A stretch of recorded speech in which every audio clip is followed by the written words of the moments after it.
Nobody knows my alkalinity. Nobody knows my pH. Nobody knows what my corals eat or how fast they consume carbonate.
Good evening, and welcome to the Lost Begottens.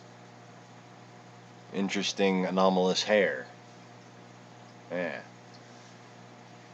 Good morning, Maximo and Neville. Thanks for joining me. Did we actually get notifications sent out today?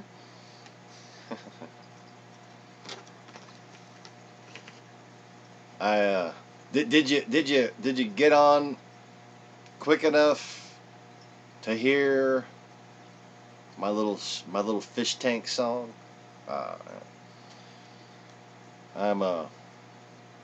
I'm in an extraordinary amount of pain this morning, and I'm trying to distract myself with utter goofiness because I don't have pain pills.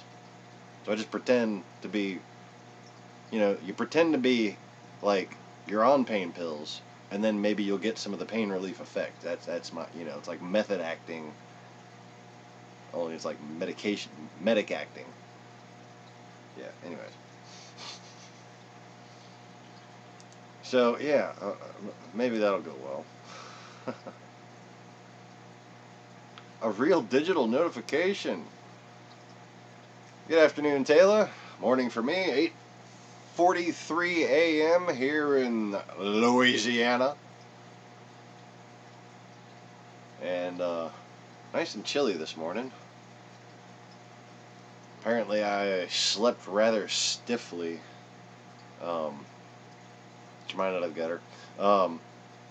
And kind of cricked my back to the left, so now I have to like lean it to the right and kind of uncrick it the other way for the rest of the day or something. I don't know. Something has gone horribly wrong. But anyways, welcome everyone. Thank you very much for joining me. Thank you, YouTube, for sending out a notification. And welcome to the Lost Begotten channel. I am your host. Fake TV's the actual Lost Begotten. There I am right there. How about that shit?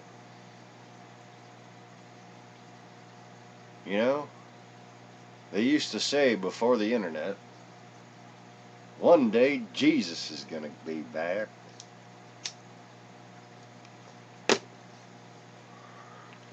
But you won't see him in person. If you see him in person, that's not the real Jesus.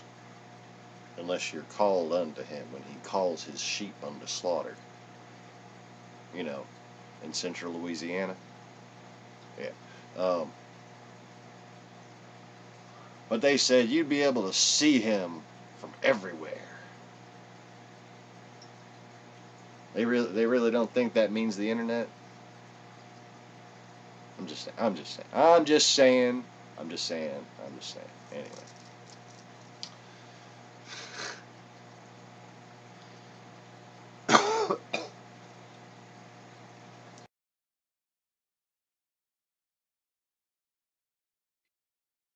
It's like,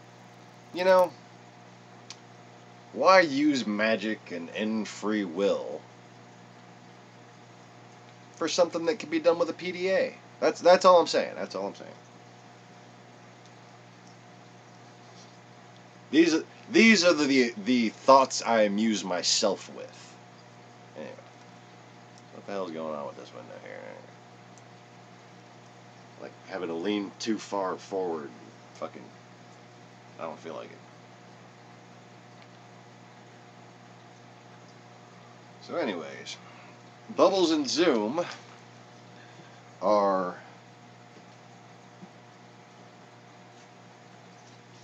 back in their home. And Bruce is cleaning my spot. I have moved Myrtle. I had Myrtle in there. She took care of all the Aptasia in there, so I moved her back down where I think she'll be the happiest. Because, well,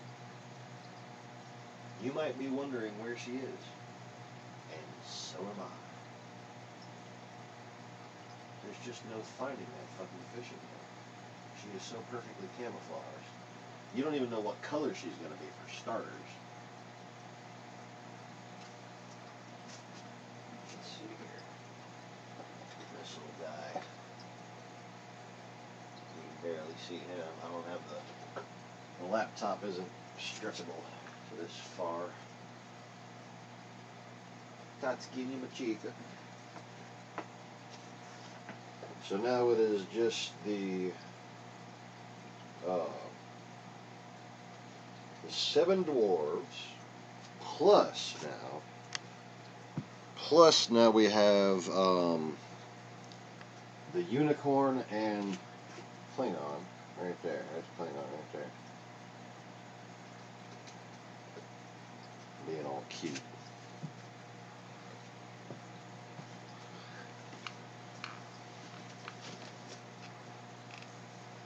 So yeah.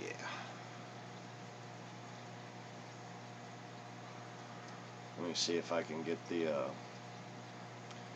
hold on, let me get into that in a second. Basically, Orihime happened. Orihime was not having it, man. She was treating them like Smurfette treats a new male clownfish. Like, she was just going up to Bubbles and smacking her on the face, and Bubbles was fighting with her, but kind of like, I just didn't want him to be stressed, man. Okay, I think I'm chasing futility again, aren't I?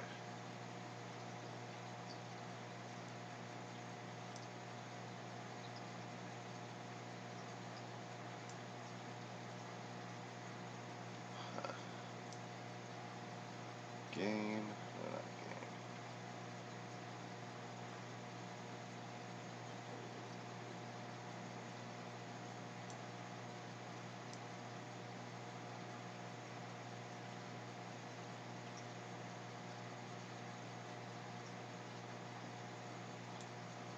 That's about it.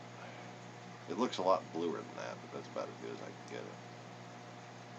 I think. Yeah.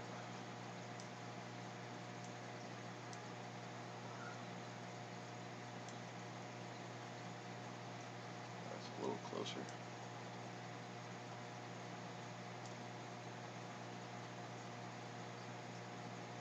Oh, whatever. Okay, yes. So, my flame angel fish is, as far as I'm concerned, future brood stock. And Orihime is going to wind up being a male one day, more than likely. But regardless, okay. I have always kind of had a specific list of fish that I keep. Okay, and you know, it's just a matter of kind of picking from that list which ones do I want to have again that I used to have back when I was a teenager and a kid. I got to pick my own fish a lot more when I was a teenager. although not always.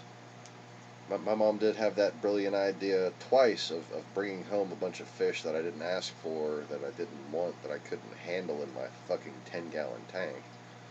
But, you know, she meant well, but then,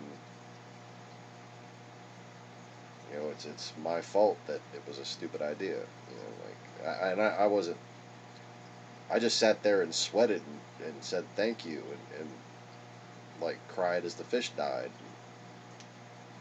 But that was. And people who can't admit doing things wrong will just fucking pick a stupid reason to get angry at somebody, and just to not admit doing something wrong. I mean, fucking mistakes are mistakes. You can't learn from them when you're avoiding reflection by lashing out.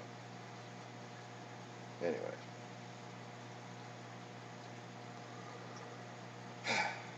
So, the list of fish that I keep is pretty short. Clownfish, obviously. Flame angel, mandarin, and Picasso triggerfish. Myrtle is my new Picasso triggerfish replacement. Okay? And you know, she's not much better. In fact,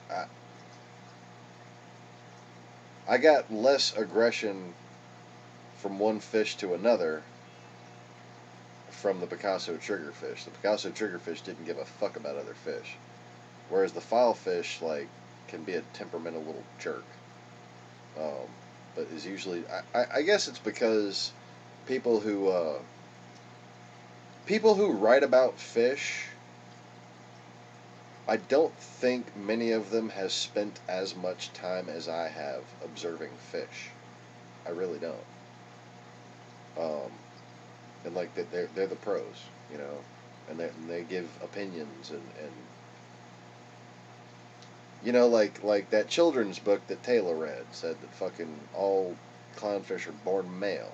They're not. I might have in that top tank right there 2 males. The 2 most dominant ones over there are males. Maybe. They're probably still sexless juveniles. But they're trying to act like they're a little couple there. Okay? I know that they're not females because if one of them was female, Bubbles would have instantly killed her. I mean, it would have just been war, a hunt, she'd have just been chasing it down. Okay?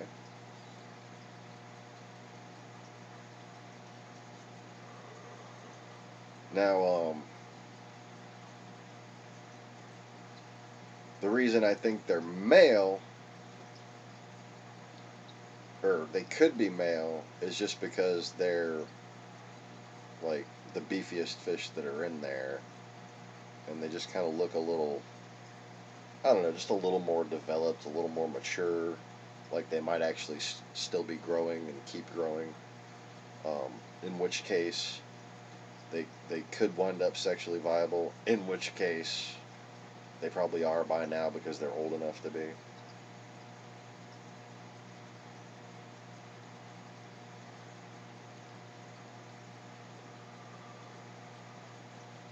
Oh, would you leave him alone?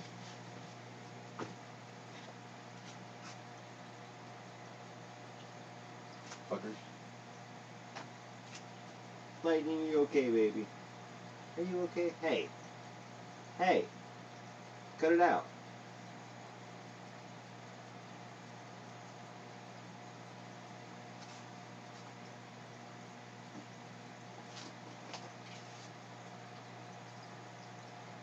Or he may come get some food, baby.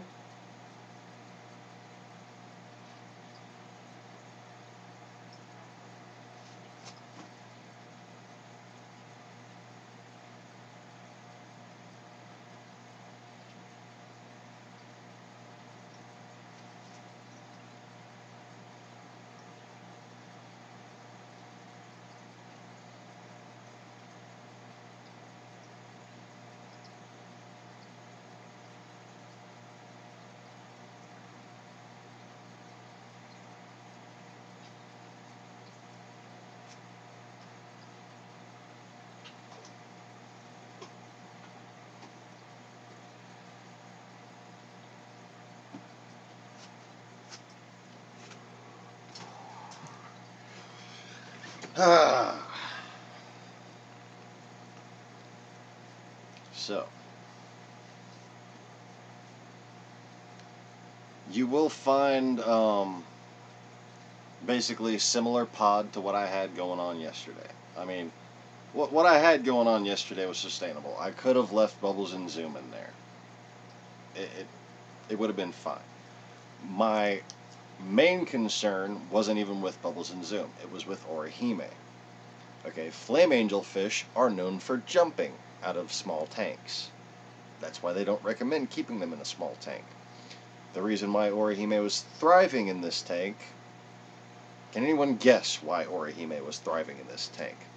There's been clues so far, but I feel like playing interactive teacher, so can anybody guess why particularly, among all the other factors typical of a reef tank, that in this 20-gallon tank Orihime was happy?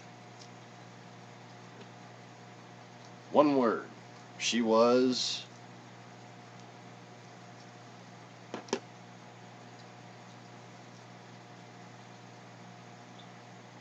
Why am I on the camera? I don't need to be on camera. And now I'm not. Oh wait. this one works better anyways.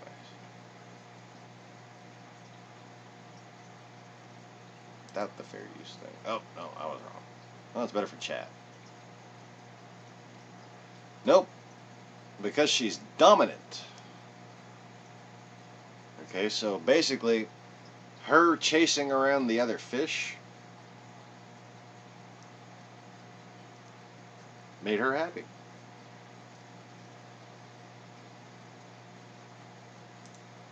She could just sit there and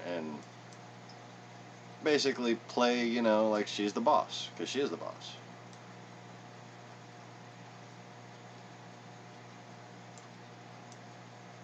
So, this makes her, and that's why I'm grooming her to be a male, okay? This makes her feel like she's going to be top dog, you know, forever and in this area.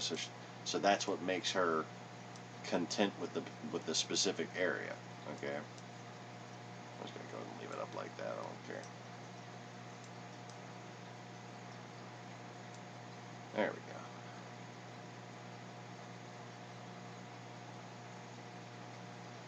So the lights just went off in the fuge in the tub. And it's starting to look a little brighter than it actually is. Let me see if taking the orange lens off will actually work now.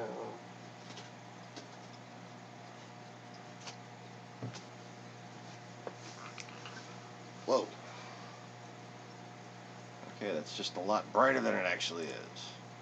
So I'll readjust the camera.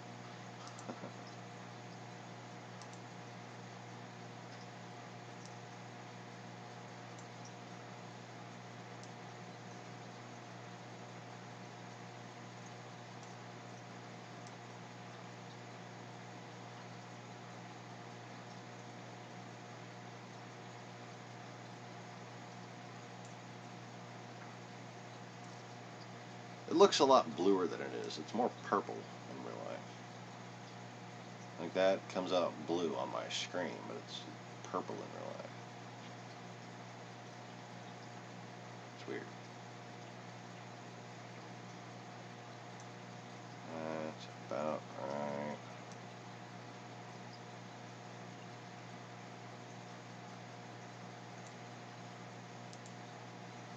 Anyways.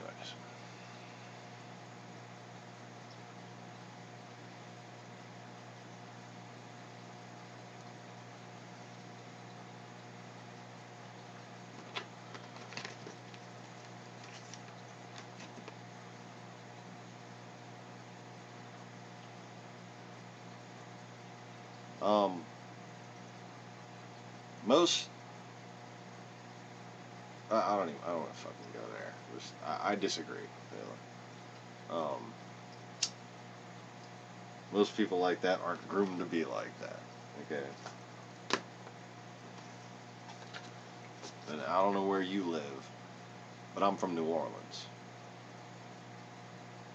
and I doubt you know as many people like that as I do. But I'm sure you've seen plenty of it on YouTube and on TV, so you know what you're talking about, right? It happens to the best of us, I know. But just take a step back. What you're looking at is usually the result of hormonal imbalance from often parents who are medicated by their doctors. And it's the medicine that's causing the kids to have hormonal imbalances. Because if you're sitting there taking something to balance your hormones, then you have a baby, guess what? Yeah. But that's just one of many factors.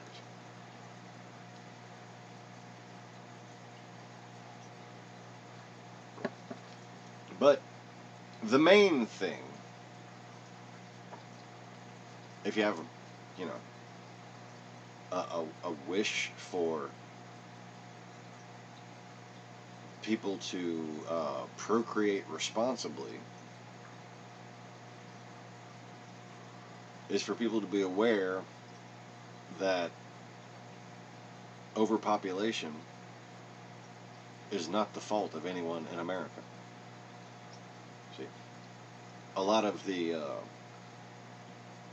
quote liberal people, and even, you know, people across the board, accepted the idea of, and thus accepted many other related ideas, that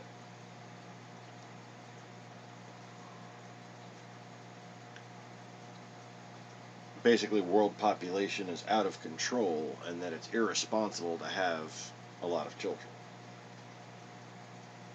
This is completely incoherent. It focuses on tiny facts and is true within a microcosm, but is absent of, you know, that understanding is completely dismissive of the greater reality that especially this country, our civilization, faces. So, yes, overpopulation in theory, abstractly, is a problem. But seeing as we are not the ones overpopulating, we by necessity, require ourselves to maintain enough of a population to effectively defend ourselves against the exponentially growing hordes. Because what they will do when they take over is overpopulate and destroy the planet. That one, I mean, their taking over is what's causing overpopulation and the destruction of the planet. So while it seems contrary to wisdom within a microcosm of what's going on, us breeding like rabbits so we have plenty of fucking soldiers to go defeat these fucking people, that's actually the best thing we could be doing. But it is the result of communist propaganda, and now just, you know, Russian propaganda, horde propaganda, and the people who have been brainwashed by them and their children that were sent here.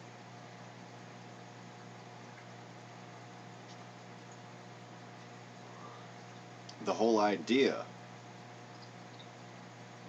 that we shouldn't be having as many children as we do was promoted along with the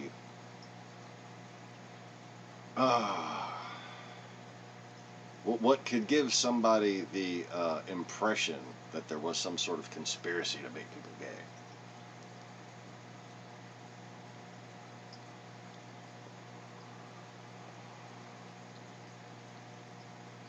Fact of the matter is, you got some people that say stupid shit, and you got some people that are paid to say shit. But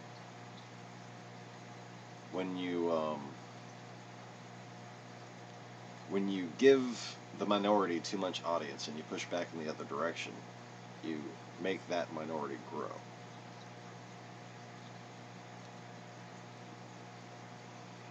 Which is, of course, why the Democrats were unable to prevent the rise of neo-Nazism. And it wasn't really Obama's fault, that's for damn sure. Because I don't know what the hell it is, the phrasing that they were looking for him to use, but he used every different fucking phrasing you can. But, I suppose putting the words radical and Islam together, just, you know, they have to have it that one way.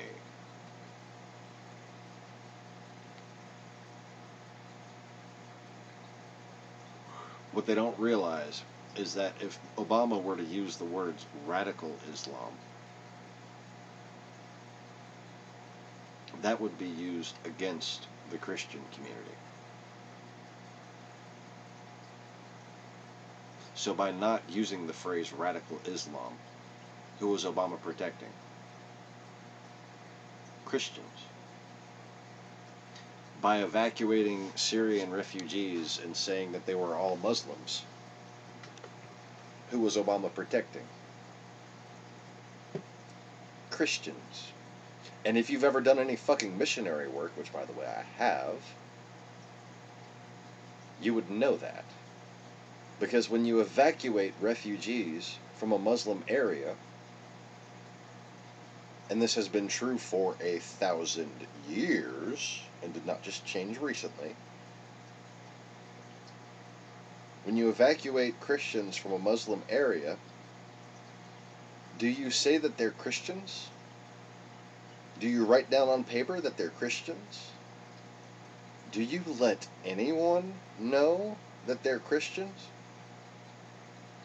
Bullshit. You hand out the burqas and the prayer rugs. Do you understand me? You hand out the burqas and the prayer rugs. And say, now everybody repeat after me. Aluminum achy barns.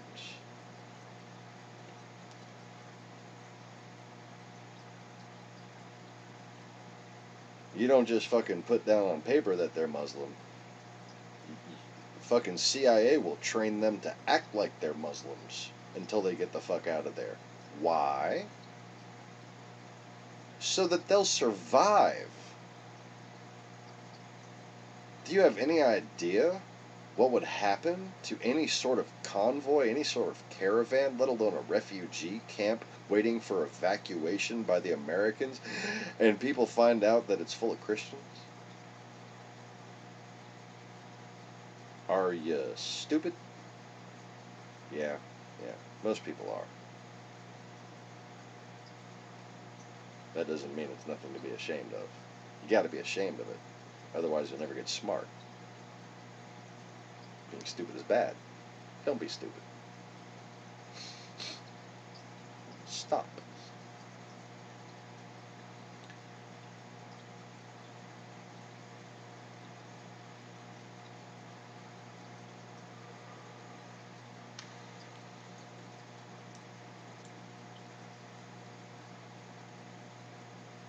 It amazes me how far talking points can go and how long they last when they're basically ridiculous.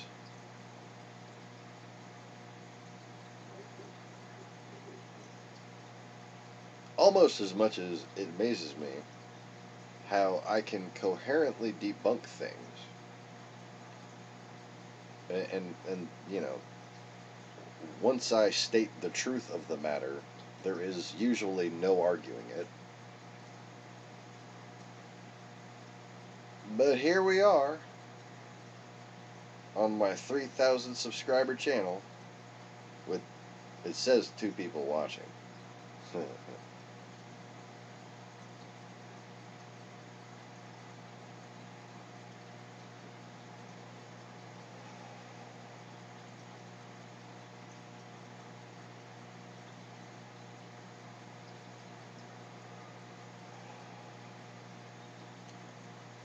What's interesting about the, if you want to call it a phenomenon, the transgender phenomenon,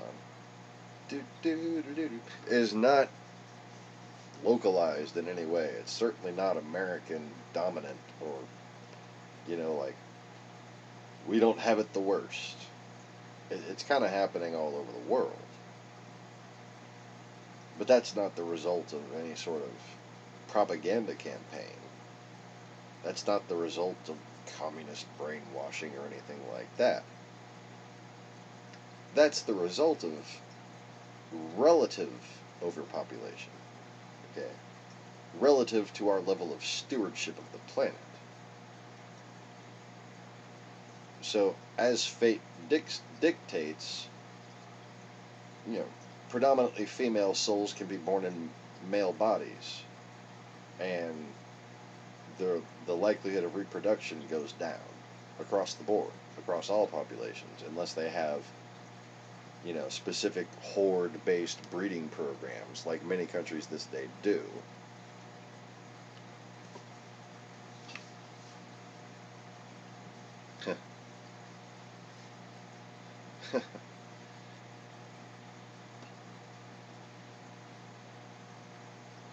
Yep. There's no gay people in Chechnya. there's none. But yeah, it's basically nature's way of dealing with overpopulation in a sense. Okay, but it's mostly, it's kind of a cry out. Okay? It's meant to get people's attention to these facts that I just laid out. But instead their attention is diverted the other way, and they want to accuse people for being who they are, not offering any sort of help from their perspective, not offering any sort of understanding.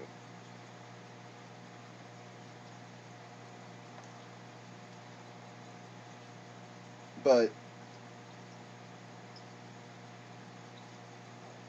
you know, it says in the Bible specifically when, and it's very clearly implied why, homosexuality is unacceptable. We have not experienced such a time in 5,200 years, something like that. 3,800 minimum.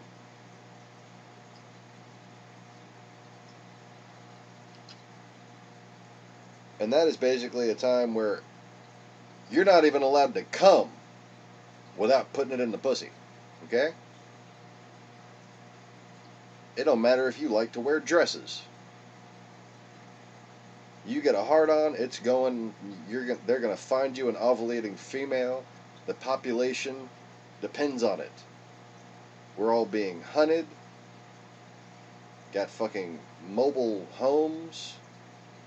And yes, we did. We had mobile fucking homes that doubled as boats.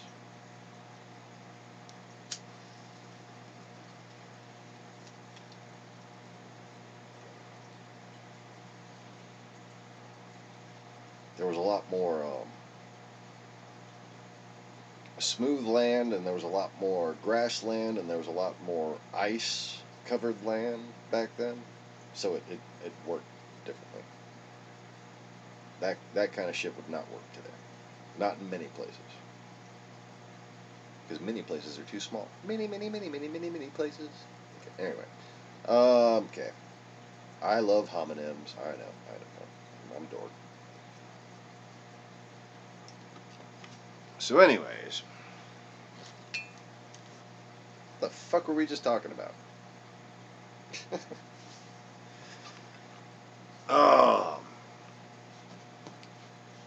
So you can take from that, you know, the Old Testament,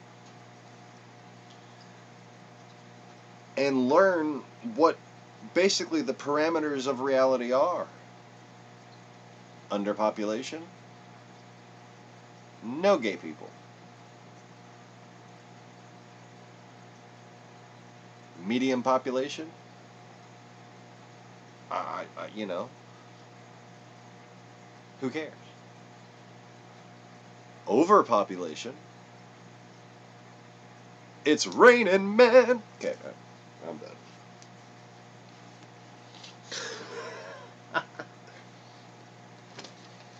Overpopulation, and it's time to stay at the YMCA.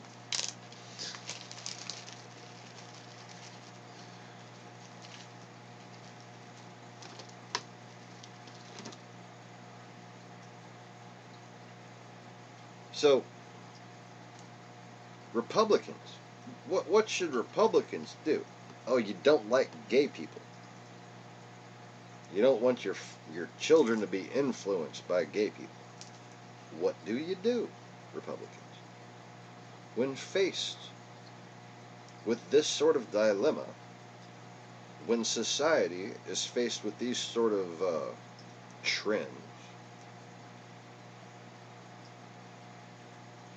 Are these things, or anything else that you learn about the world, does it say in the Bible that they are caused to accuse your fellow man? Does it say that they are caused to persecute people?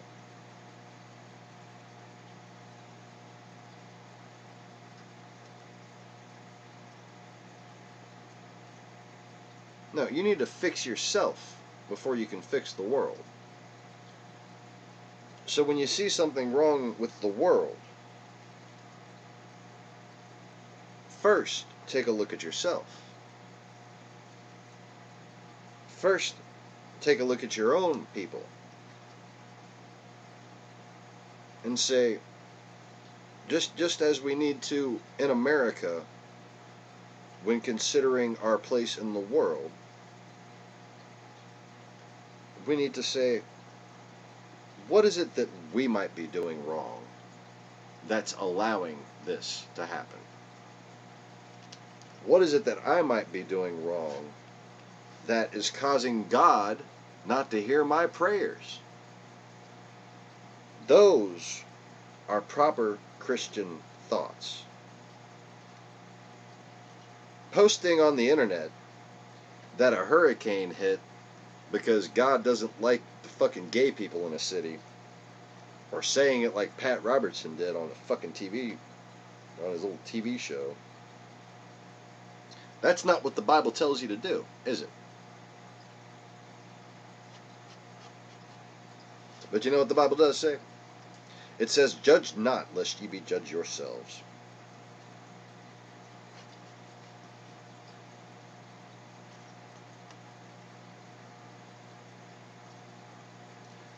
You know what else it says? It says, only look inward.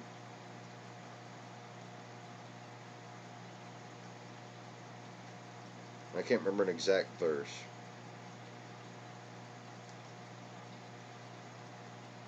But it says, in many different places in the Bible, do what you can to keep yourself true and to benefit those around you.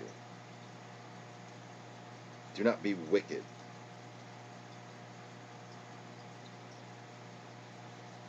Do not act with hatred towards your fellow men. And nowhere in the Bible does it say, unless they do something wrong. Nowhere in the Bible does it say, be nice to someone unless they're not a Christian.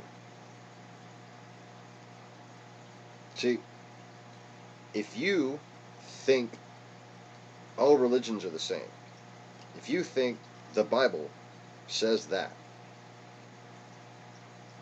you need to realize you're confusing the Bible with the Talmud and the Quran. The Bible is a story.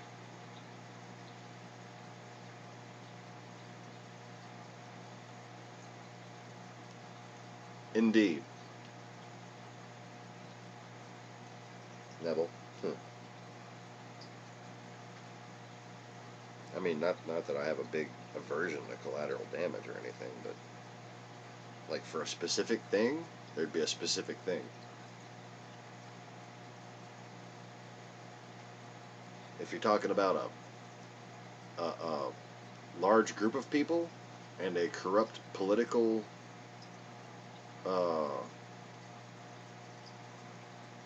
system that causes that group of people to oppress another group of people, collateral damage will be found. It will not be avoided.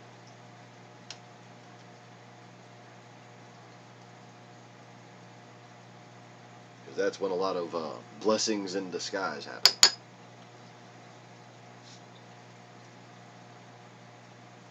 But anyways, did I finish my point? I think I finished my point.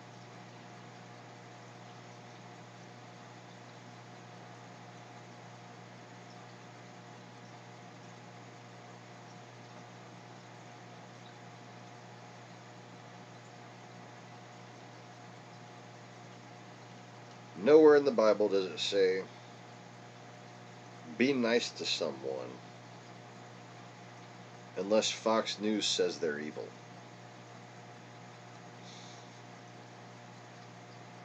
Nowhere in the Bible does it say,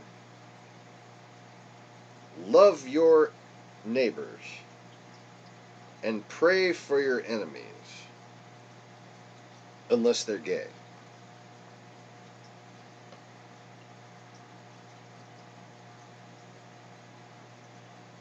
Now we got the Old Covenant, given to people in the wilderness who were basically faced with continual genocide.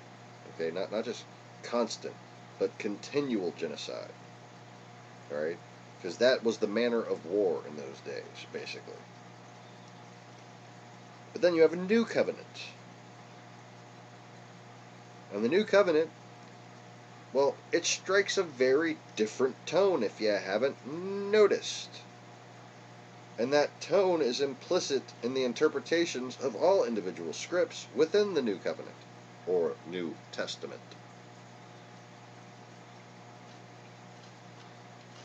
And one of the things that it says in the New Covenant is that when Judgment Day comes, okay, that is, at the time of the harvest, there will be two women grinding together in the field. If you were, doing any kind of lesbianics back then,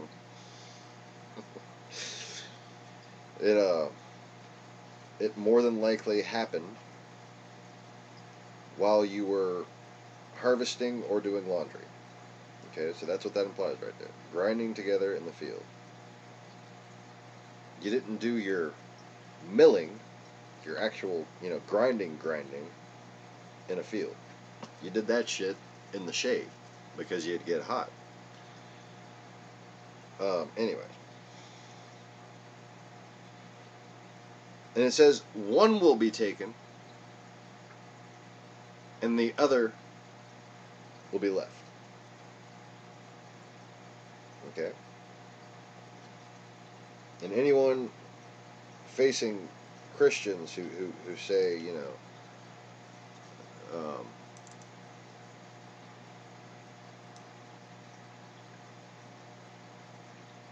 I believe I have a graphic for this.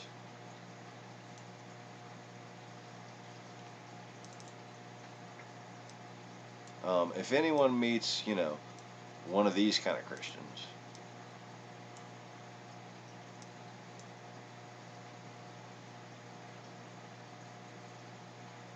you can tell them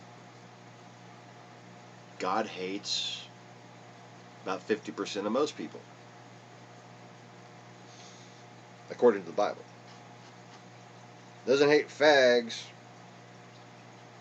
unless they're, being faggy about it.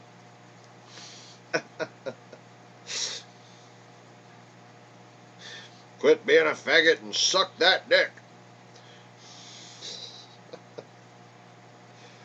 Anyway. So it also says there will be two men, just in case the two women grinding in a field isn't clear enough. It says in the same fucking paragraph, there will be two men lying in one bed. One will be taken, the other will be left. What does it mean?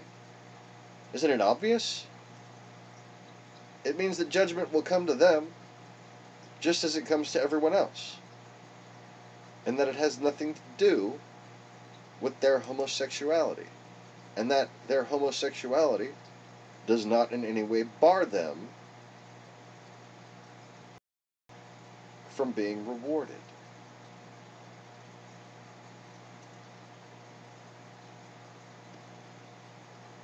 That is the truth of things. If you cannot accept that, I assure you, God will find you a lot less acceptable than He will find those gay people that you hate. Because after all, what's in your heart, not what's in your ass. What?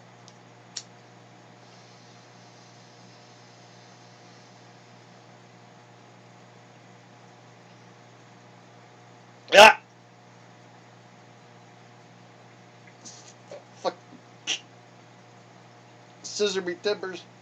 Oh my goodness. I don't even know what that means, but it sounds painful.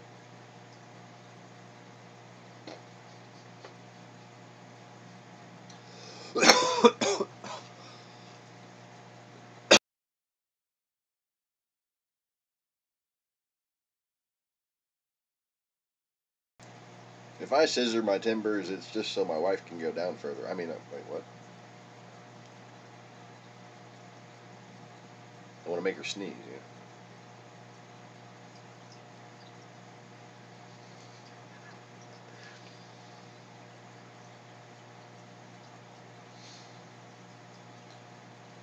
Huh.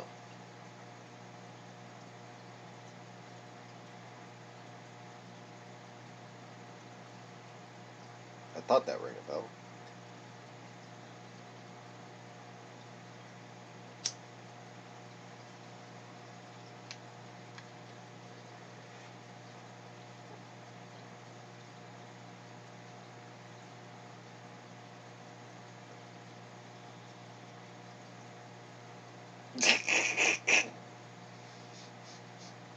Mr. Garrison was a lesbian.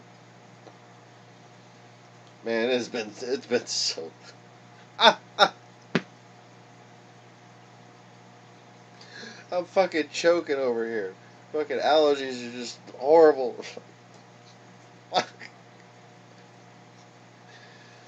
Oh, fuck. Can't breathe.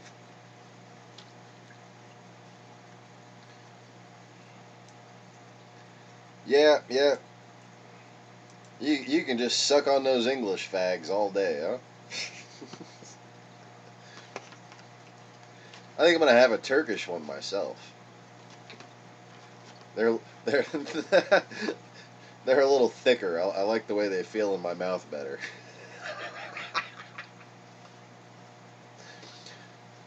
Much smoother flavor.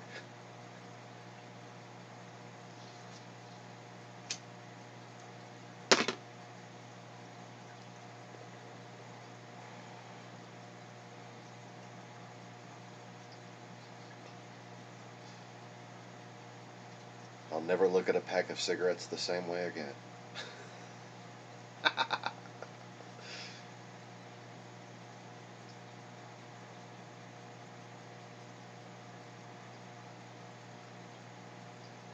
Oh. Wait, even Camel Wides?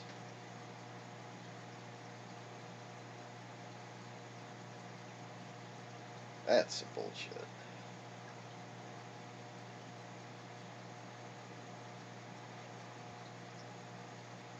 I tell you what, my body is pretty good at telling me what it does and don't like.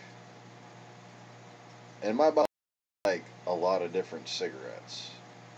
But Camel Wide Light menthols, when you singe the tip of the filter and bring it down to like 1 micron, or that probably brings it down to like 5 to 7 microns minimum. I mean, like it probably brings it down further than that in some places. But you're catching more of the heavy organic carbides, right? And those are the ones that you'd consider carcinogenic. And plus, okay, the only way I could think that a wider cigarette would be harmful is if the filter was made of fiberglass, because then you would have more of the fiberglass going into your lungs. And in my opinion, that's what causes it.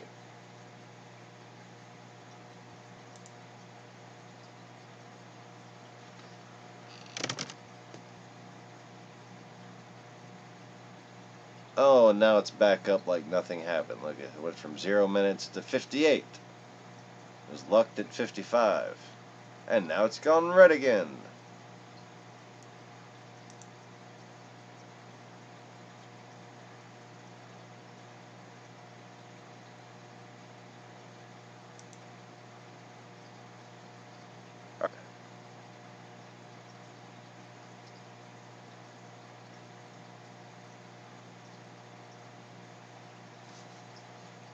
So if YouTube will accept a 600 kilobyte stream, I guess it didn't. Oh, well, that came back quicker. All I can tell is when it just changes from fucking green right there to red. I see you. Oh, drop frame is detected. And now it's gone invisible again. It still says 2 people watching.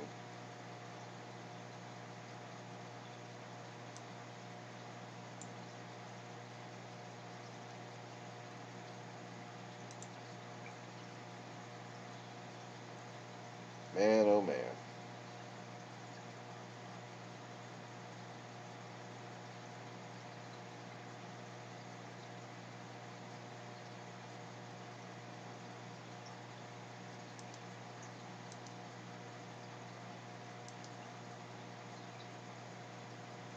How do you fucking...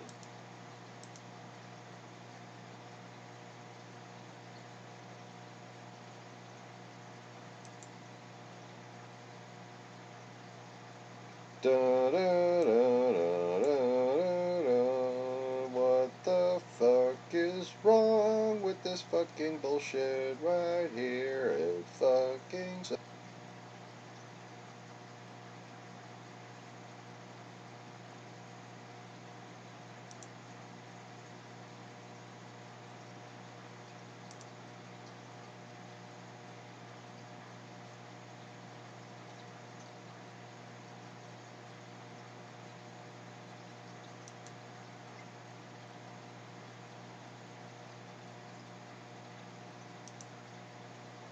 I'm going to click here for help in analyzing this issue. Now that I've deleted my temporary internet files.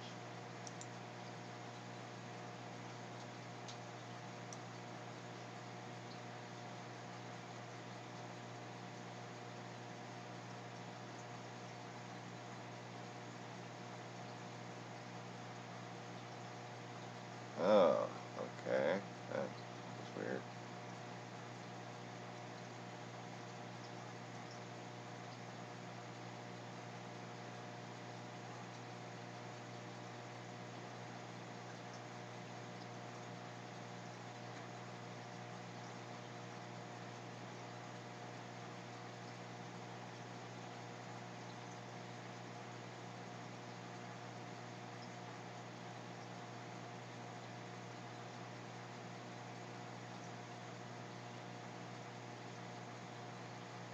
Huh.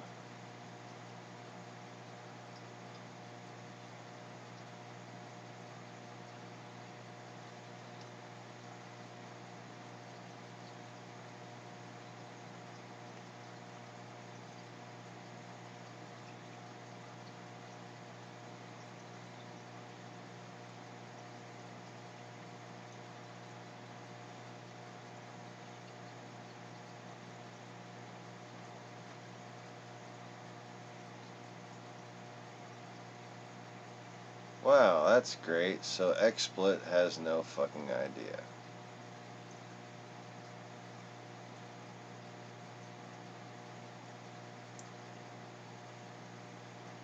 Huh.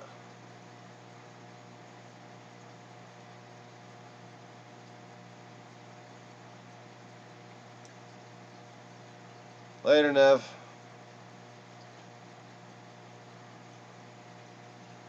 So, are we back?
So anyways,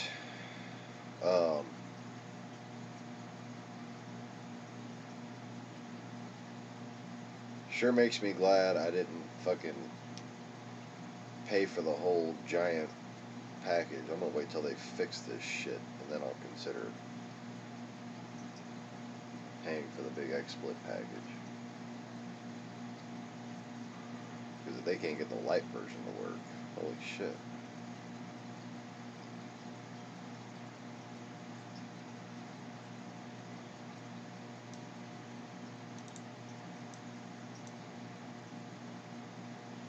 Let's see if I can play an ad.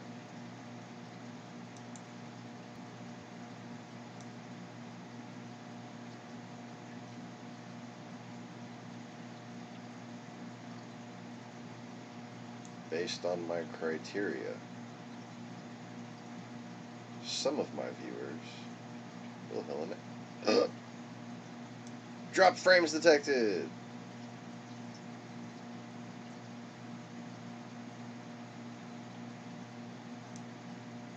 Alright, I'll play another ad.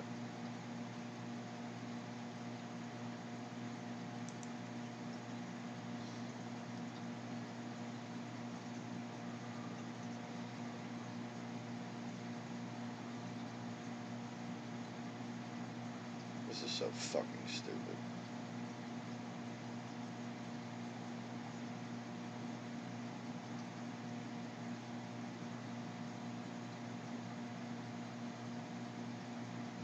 Huh.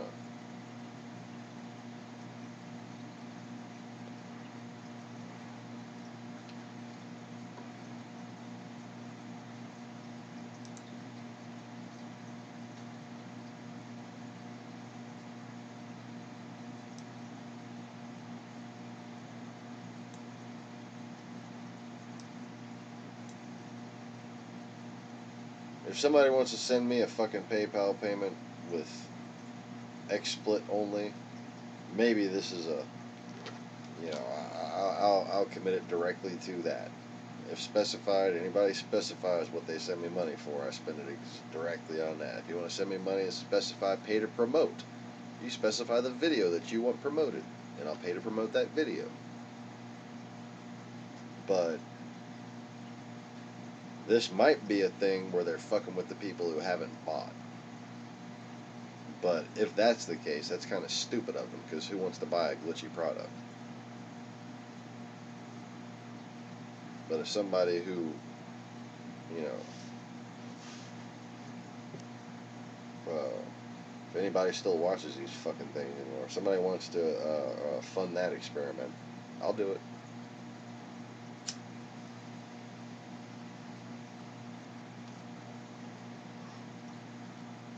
And I should be able to perhaps take advantage of some of the other features this program supposedly has. Like, it has a plug-in for different social media things. So.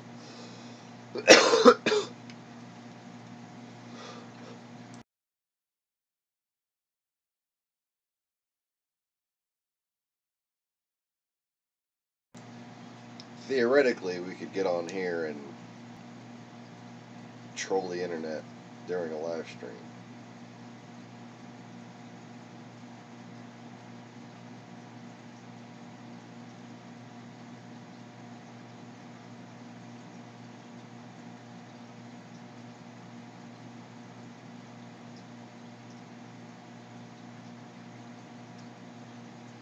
Yeah, it's been staying green for like a whole minute now. Wow.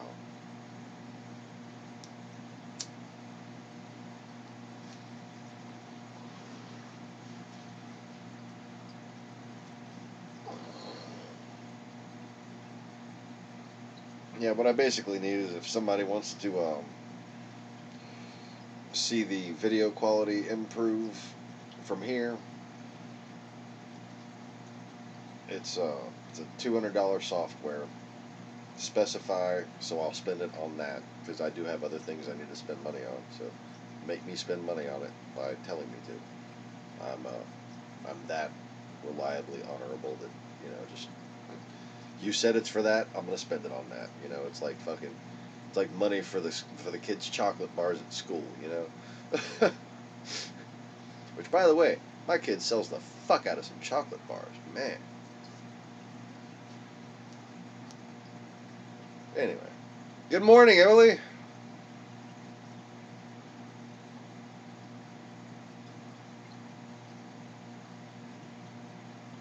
Hey, y'all.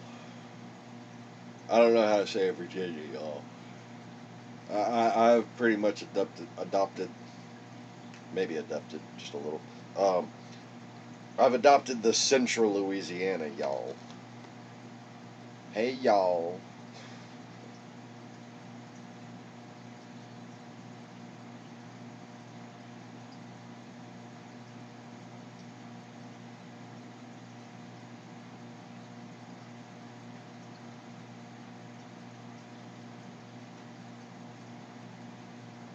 I think Hillary should have spent more time down in the South. Just hanging out with fucking rednecks.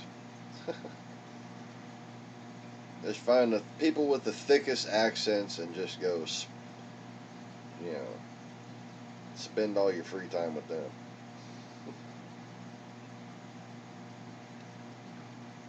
Because she's from the South.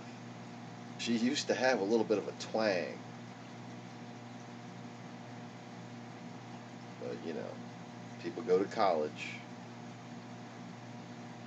and if their twang ain't thick enough, the twang succumbs to the twirr.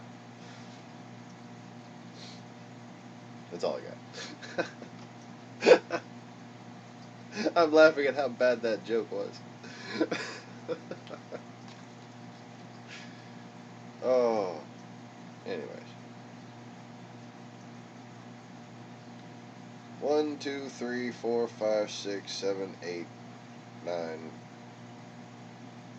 Yep. Oh, and that's lightning right up there in the front and the top.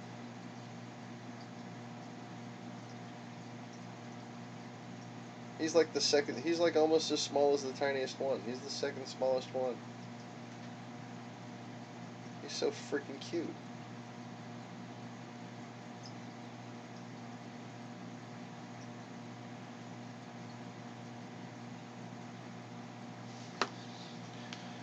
I know what I'm going to do. I'm going to get a better view of him.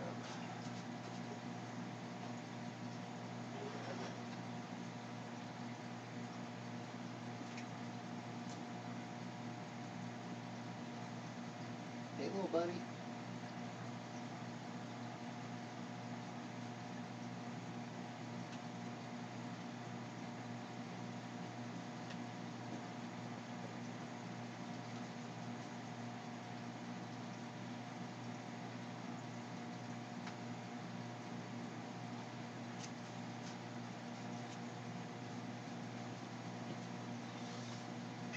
Klingon! Jay got his Klingon, he's got a thumbs up on one side and a Klingon emblem on the other now.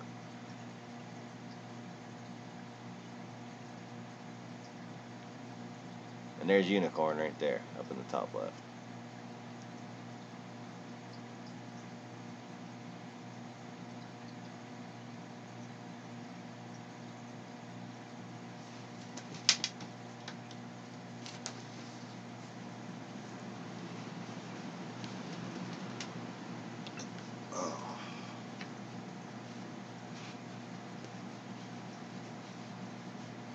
Well, we were having,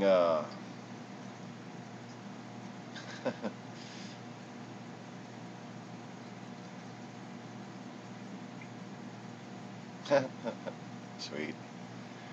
We were having trouble maintaining a stream for quite some time.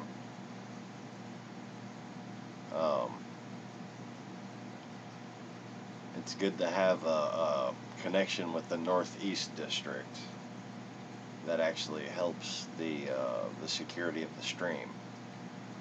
So Emily, it's better with you here. Not that it isn't already, but It's like actually, like the Matrix has us less just because you're here.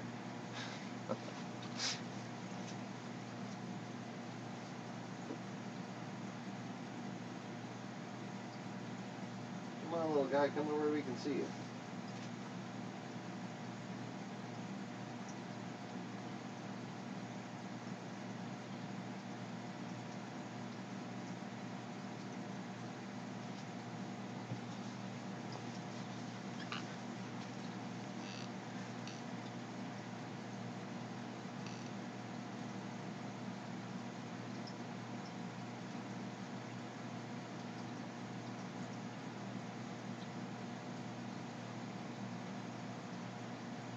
There's the Klingon side. Is that facing the right way, or is the Klingon thing face the other way?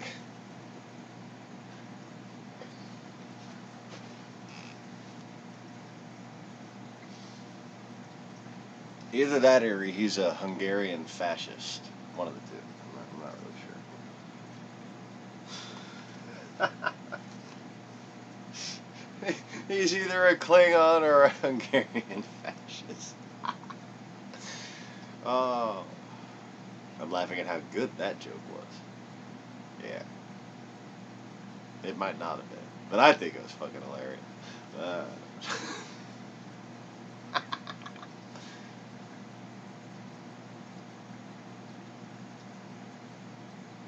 You're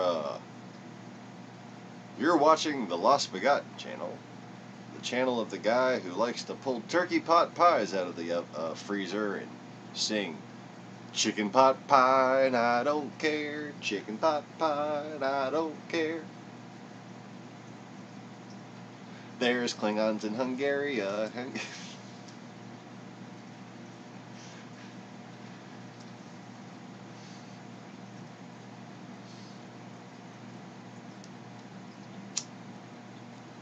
Star trekking across Eastern Europe. Pet. It's gone wrong, Hammond.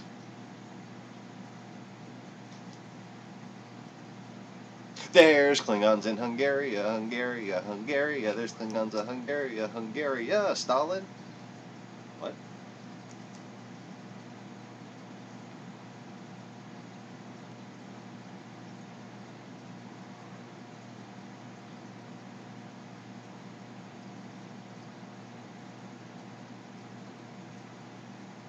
Star trekking across Donald Trump's ass. Better fill up right now before we run out of gas. Star trekking across Donald Trump's ass.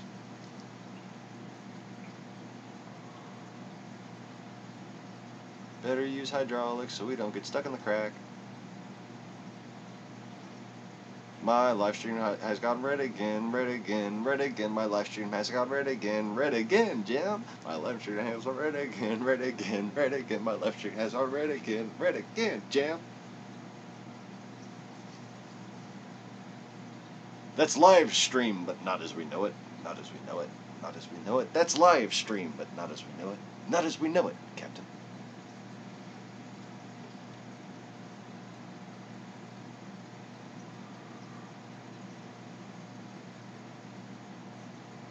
Nobody knows whether I'm live now. Nobody knows my bandwidth.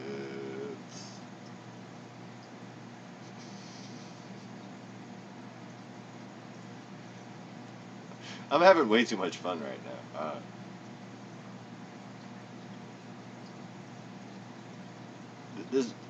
Does holding P ever make you get a little hyper?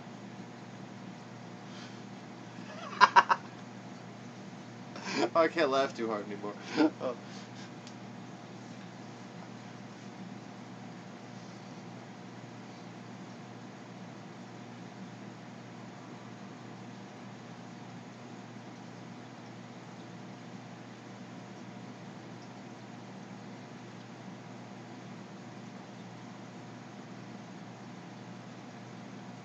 Emily, wherever you go, there you are.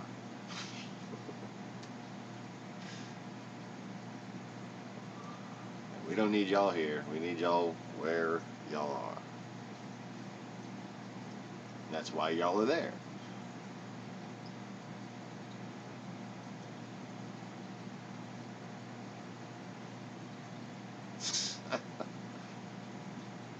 It's Big Bladder listening in on me, trying to control my thoughts.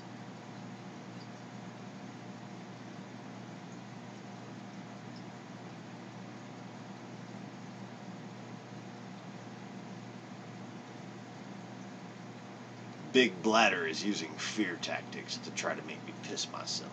Wait, what?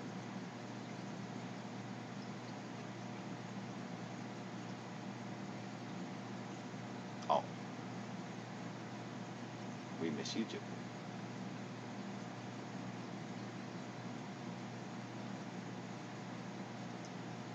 And I miss Tim, despite his hard-headedness. He's a cool guy.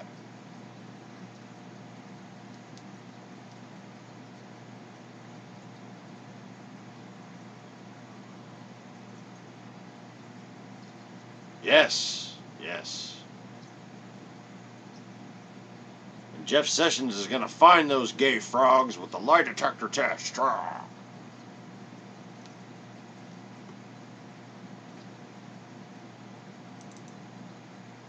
You know, speaking of Alex Jones there, I wonder if we could maybe check in with specials correspondent Alex Jones. There's Alex Jones for life. Help me! I'm trapped in son of a fish tank, but I'm so happy to be here. Well, that was weird. He's a special one, that boy.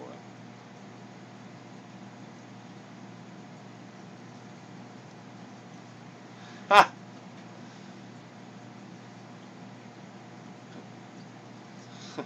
Welcome to the Lost Begotten channel.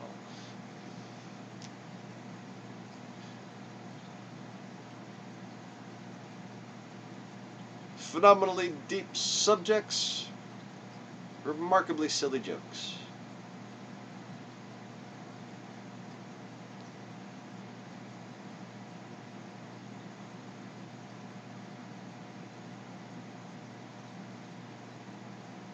So can y'all make out the Klingon, the lightning guys' marks? Oh, I want to zoom it in on closer. I need to find something else to prop the camera up on. Maybe I'll use the roll of duct tape. Duct tape, ooh, it sticks to all kind of shit now. Duct tape, ooh. You can use it to pop zits now. Duct tape, woo. Not really, but that does rhyme though. Duct tape, woo.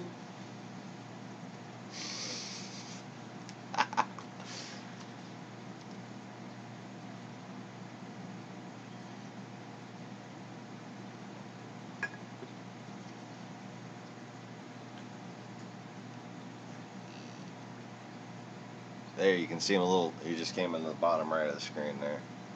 All right. Where is he?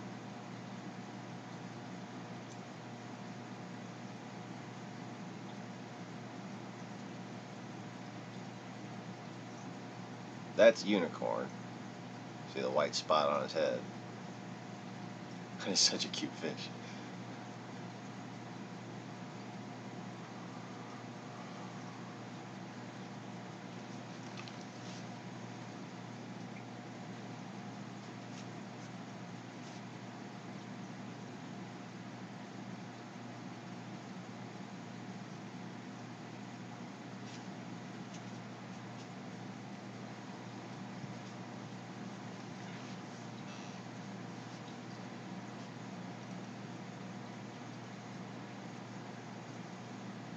Really? Fuck's sake.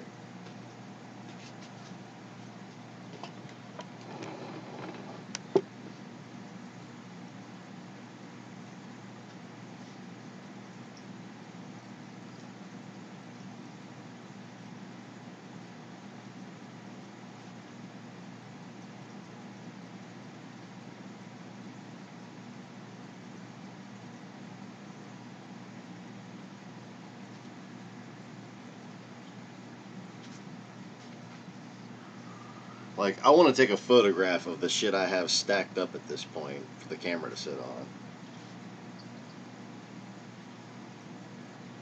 Oh wait, I can.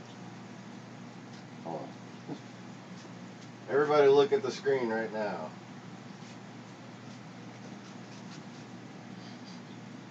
We have. What do we have? What the fuck is this? We have a cologne. Still in the package. Empty box of Instant Ocean. I don't know why it's easy.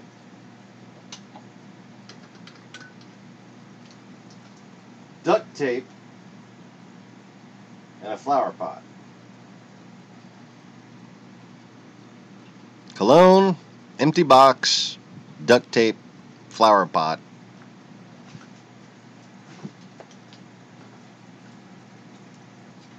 Camera stand.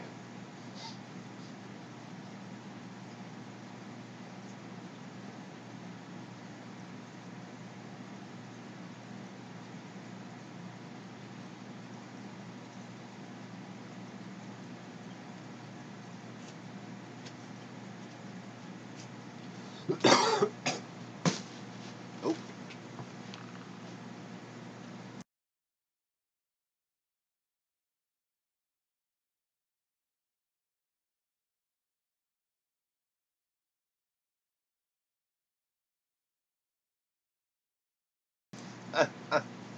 Wait, what?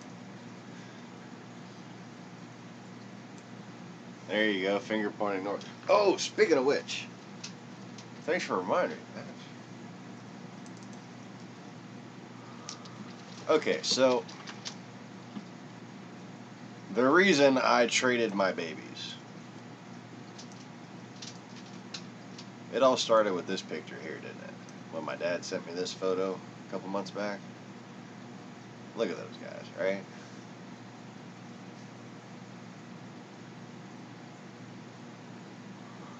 Those are not the fish I have. The fish I have are actually a little better looking than those. And worth a little more.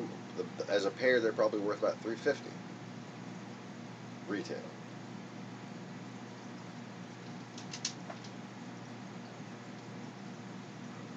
Ah, that's why I love clownfish.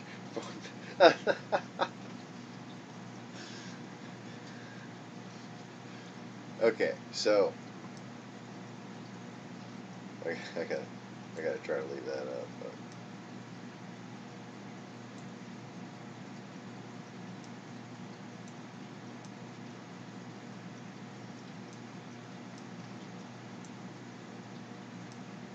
All right, yeah, it's close enough.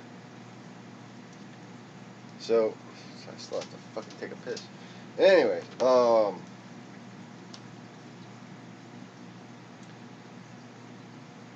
look at those stripes on those guys. All right, Yumachika, Gin, and Rangiku all have those stripes right there. The one on the one side and the one on the other, pretty much exact. Okay.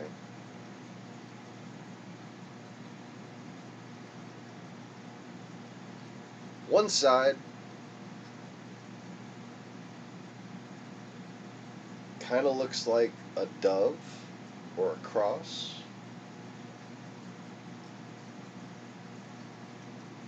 An iron cross, even. A St. John's cross. And the other side looks like a 7. Like a fancy 7. With a little line through it. Also, the way it's misshapen resembles a Capricorn symbol. I'd never noticed that until today. Like, I noticed the cross thing before. I talked about that before, but I was looking at, oh wait, one side's a cross and the other side is a Capricorn bent 7.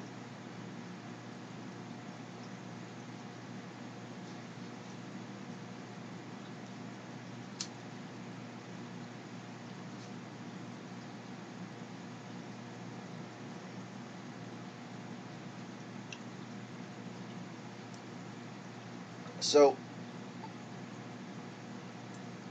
the question of the video.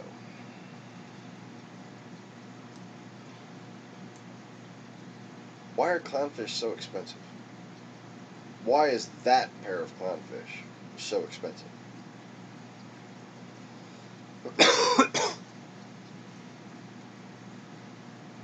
Why is that pair of clownfish, and this goes into the other question, are true Perculas better?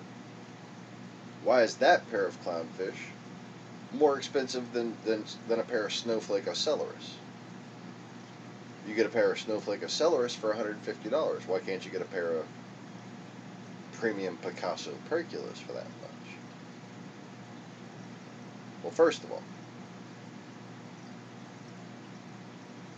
I'm going to answer both questions at once in this lecture, so bear with me if you're impatient to learn the answer to either or, because this is, I like to give comprehensive answers.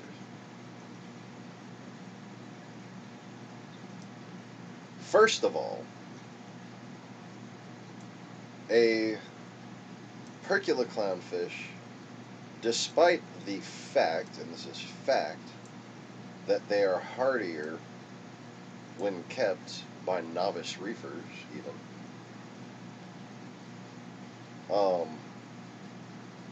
they are harder to raise in captivity. This is due to two things, primarily. One, they like warmer temperatures. The broodstock likes warmer temperatures. The eggs like warmer temperatures. The fry likes warmer temperatures. And it has to be consistently warm. Okay.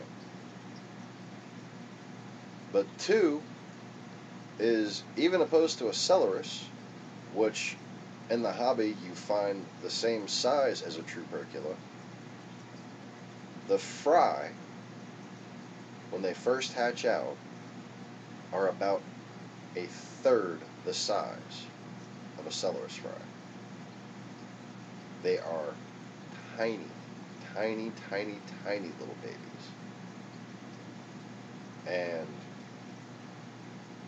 you know, the biggest Percula fry hatch out is going to be half the size of the smallest runt ocellaris hatch out. The ocellaris also have a higher hatching rate. They lay more eggs.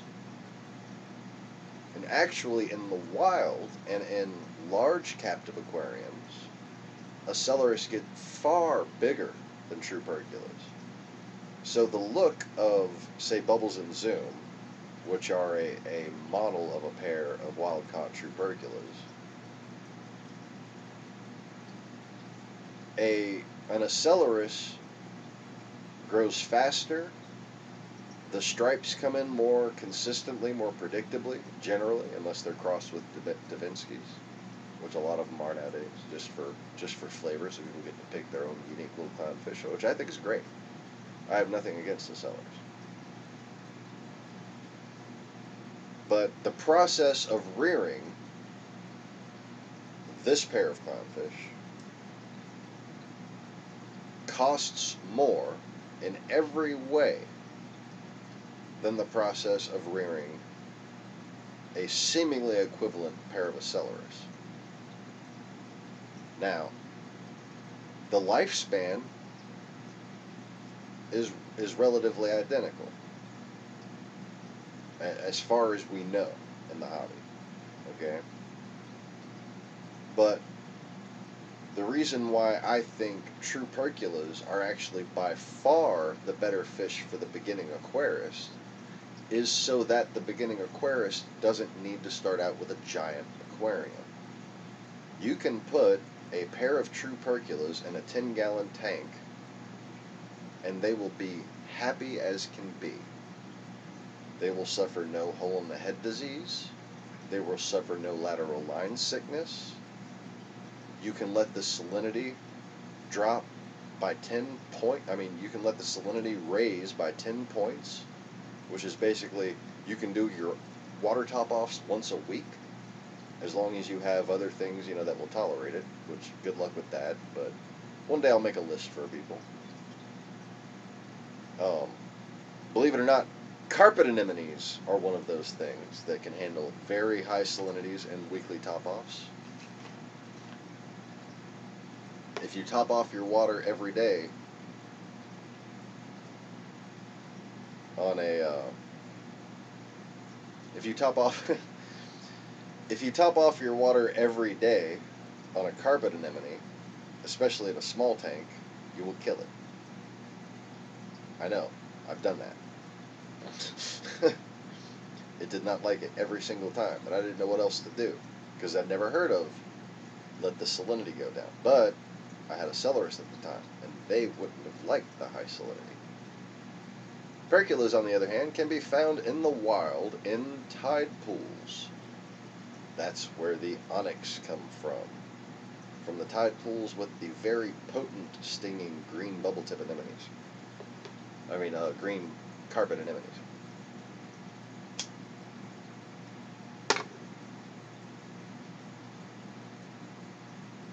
And they will sit there, and this is according to Rod himself from Rod's Food, who I got to hang out with a couple weeks ago.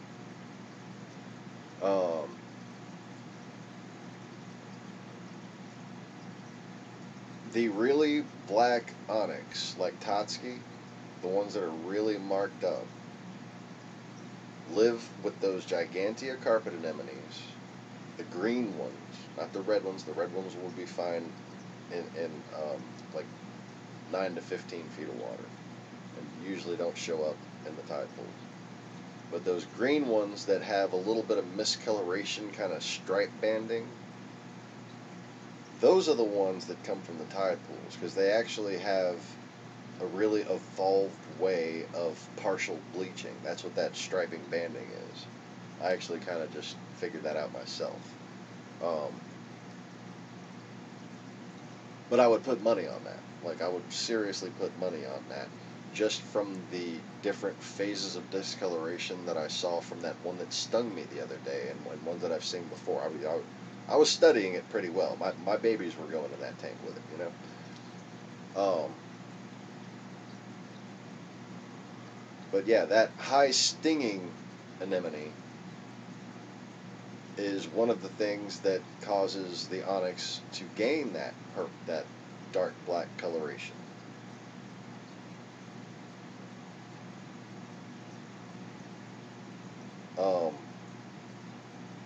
And it's basically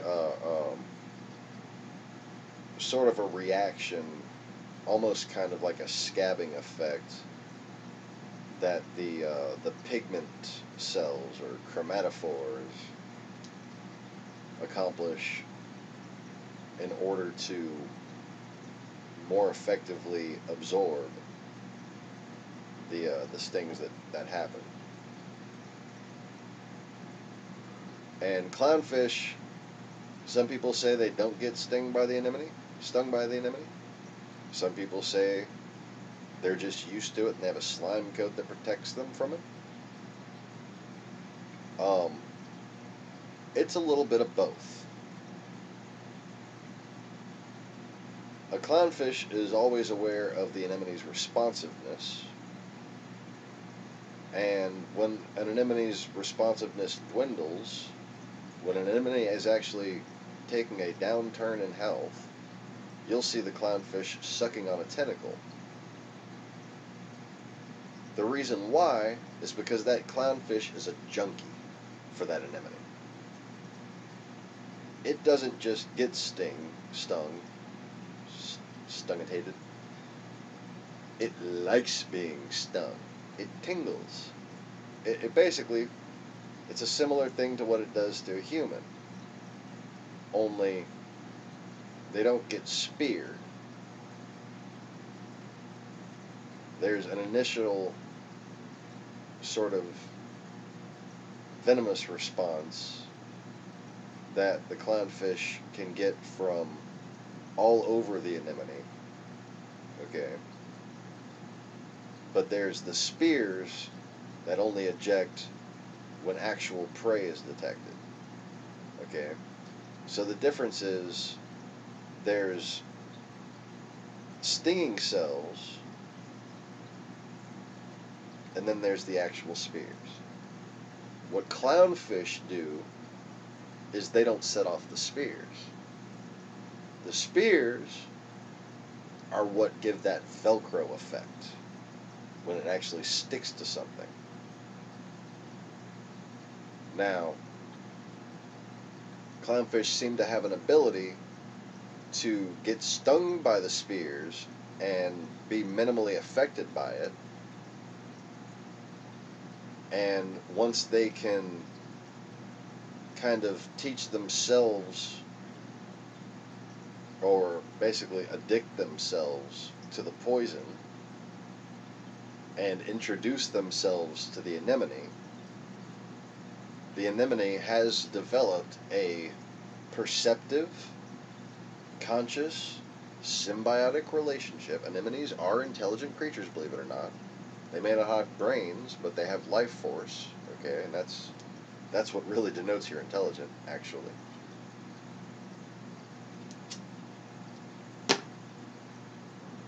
But the anemone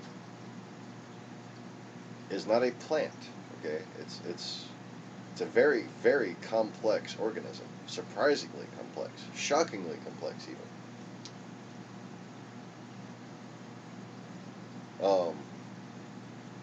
It's a cross between a mollusk and a jellyfish, if you really want to get down. I mean, a cross between a snail, a slug, and a jellyfish.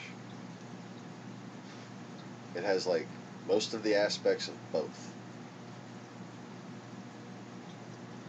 But anyways, so the clownfish will just sort of brush up against the anemone a few times and kind of like wait for its high to peak.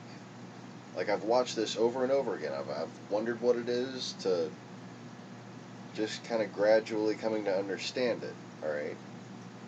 It's an addictive relationship on the part of the clownfish, and it's a symbiotic relationship on the part of the anemone. Now, dumbasses, and, you know, I say this with all due respect, just dumbasses who were speaking before they had their facts straight, have written about the misguided idea, and you will find this over and over again if you search for information on clownfish and anemones. Okay, I'm here to tell you, just know that the anemones do not benefit from having clownfish hosts. That is ridiculous. Okay? You will find anemones that are doing just fine without clownfish. But you know why you don't find the anemones who are having the problems without the clownfish?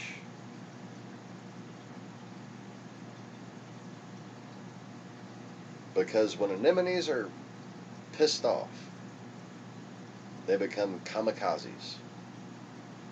And that's even true in the wild. Okay?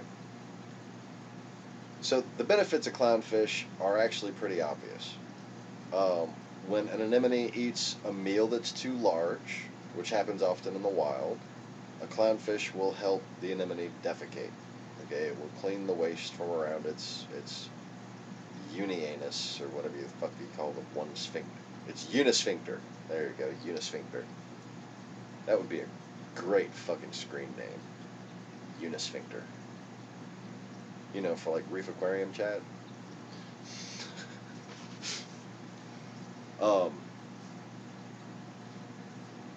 And a clownfish defends the anemone from parasitic pests such as anemone-phagic nudibranchs and butterfly fish, some angelfish, and there are even, like, just all kinds of different fish that can boldly experiment with, what does that taste like? It looks like a ball of meat, you know?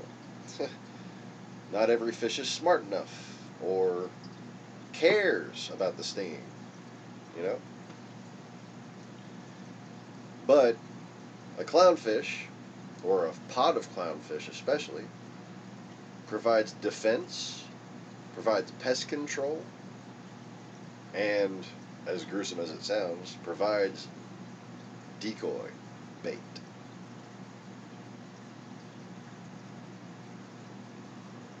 So, if you're an anemone on a rock in the middle of nothing, but you found a rock as a pelagic larva and you settled on that rock, you got some clownfish by you. You could have a really hungry fucking grouper come along, or tarpon or something. Just doesn't know what the fuck else to eat, sees that anemone right there. Well, if there's a bunch of aggressive clownfish, it's probably going to snack on a couple of them instead. And then the ones that it doesn't snack on are going to be trying to bite its eyes out, protecting their anemone. Okay?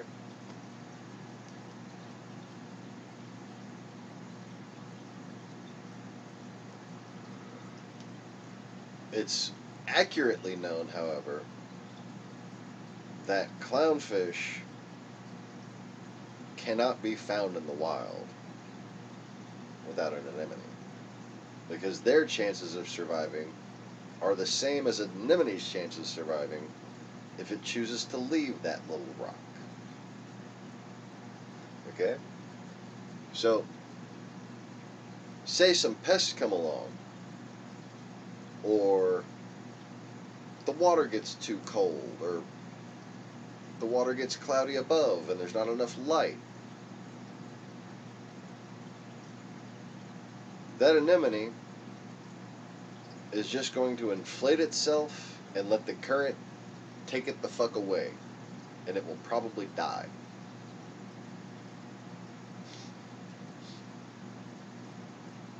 You've never seen a stressed out anemone in the wild, because that's what anemones do when they're stressed out. They climb up, they inflate themselves, and they let the current take them the fuck away. So this is where people get the misguided concept that anemones don't benefit from having clownfish in the wild. It is a completely perfect mutual symbiosis.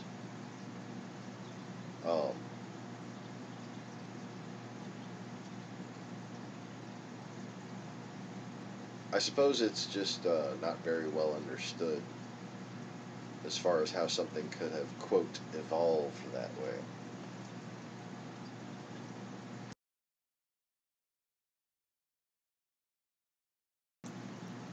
Lay down! Go on! I think I'm getting all up in my grill. Coming over here scratching. Jeez. Dingo, lay down!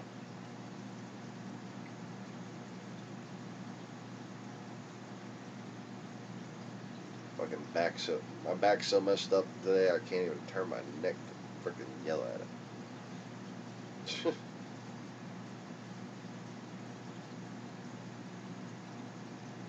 So anyways, in the wild, a clownfish will not spawn without an anemone. They basically can't survive without an anemone. There literally won't be any form of successful settlement until they basically detect an anemone. I mean, they'll just, until they find something they can host with that's similar to an anemone, whether it's zinnias, euphyllias, they just won't go near the reef. And in the wild, you only find clownfish hosting with anemones, and it's always their parents' anemones. So whatever the clownfish eggs mature by, that anemone's tentacles and its outer stinging cells and the ambient stinging cells that are kind of in concentration in the water right around it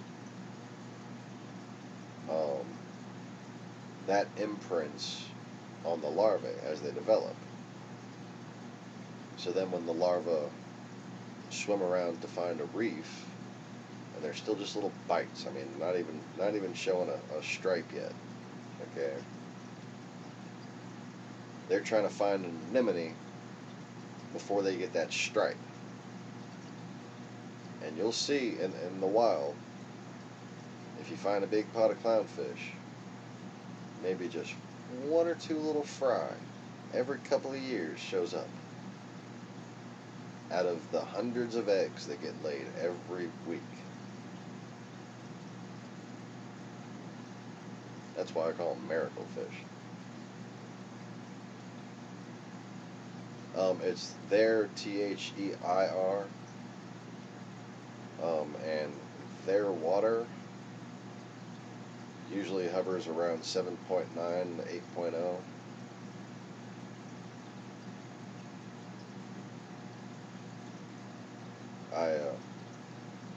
I might be doing a little better on pH since I've gotten rid of about 20 fish. But yeah, last I checked it was 8.027 or something like that, just a little bit above 8.0.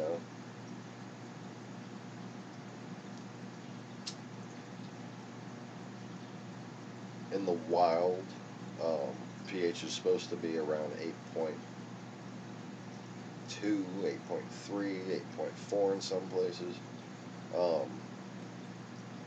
But one of the reasons why salinity changes, or brackish water streams ambiently flowing through fresh water because of rapid glacier melting kills reefs is because of that salinity drop causing a pH drop. Okay, and it's not really just the salinity that causes the coral to succumb to the algae bloom and eject all of its algae. Okay, like the inner algae bloom, the zooxanthellae bloom. Okay, the zooxanthellae, for new viewers or for people just joining the broadcast or whatever, a zooxanthellae is a little tiny microalgae that lives inside of a coral or an anemone or an upside down jellyfish or a clam even. And that's kind of that little phosphorescent green that you see, okay, or brown, or red in some cases, but there's different species of them.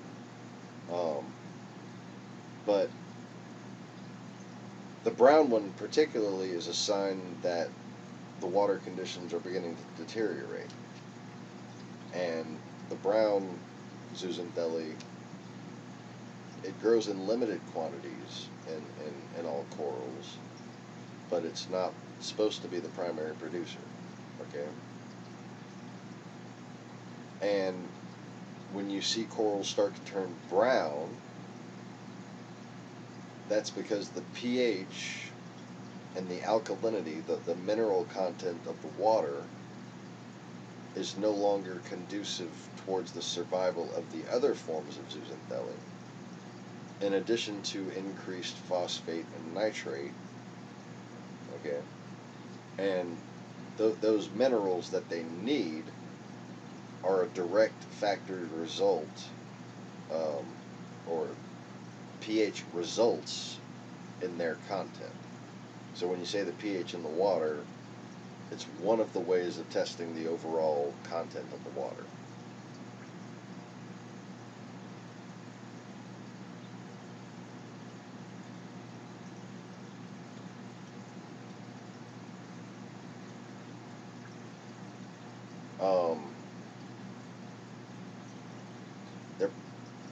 If you have fin rot on a tropical fish, the water's too cold.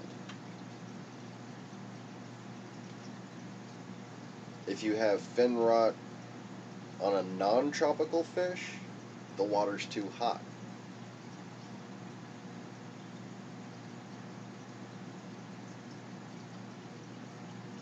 So it's like basically Think of fin rot as the common cold for fish.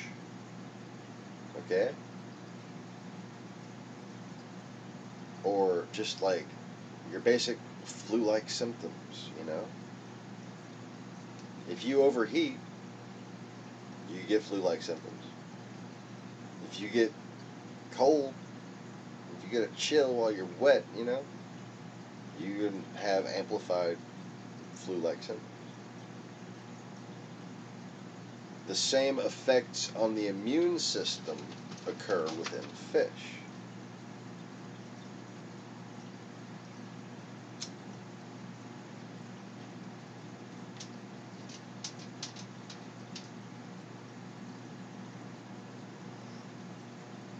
So, you know, if I'm from the mountains, I'm likely to get sick when I get fucking hot. If I'm from the desert, I'm likely to get sick when it gets cold.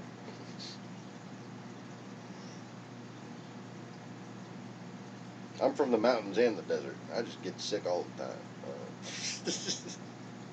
Probably because I smoke too damn much. In fact, I'm pretty sure of it.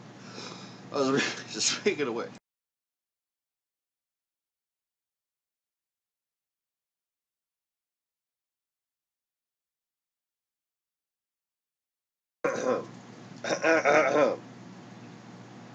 Had to hawk a loogie. Delicious. Anyway. So Taylor, did you get a good look at the lightning percula? You got a thumbs up on one side or and a Klingon pattern on the other.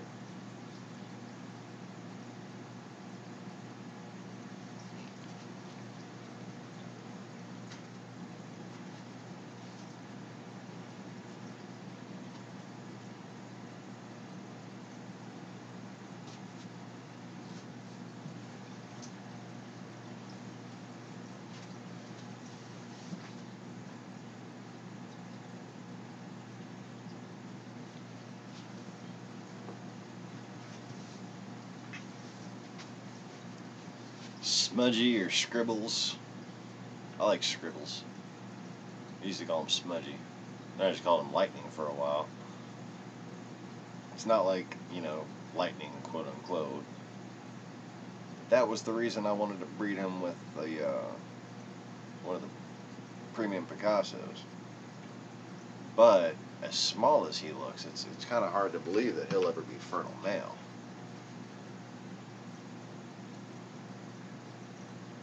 You don't take much shit, though.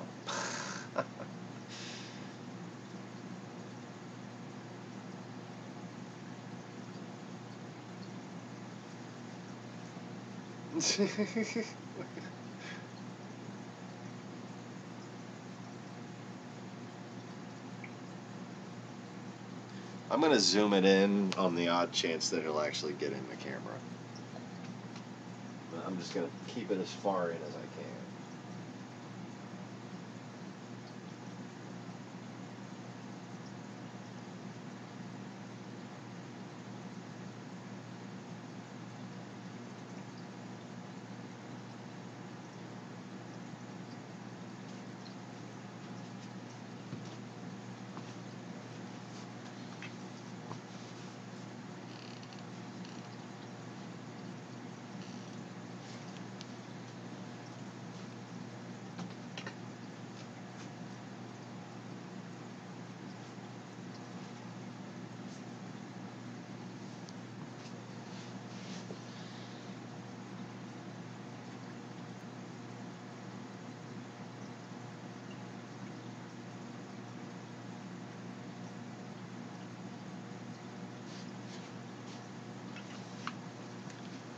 Oh.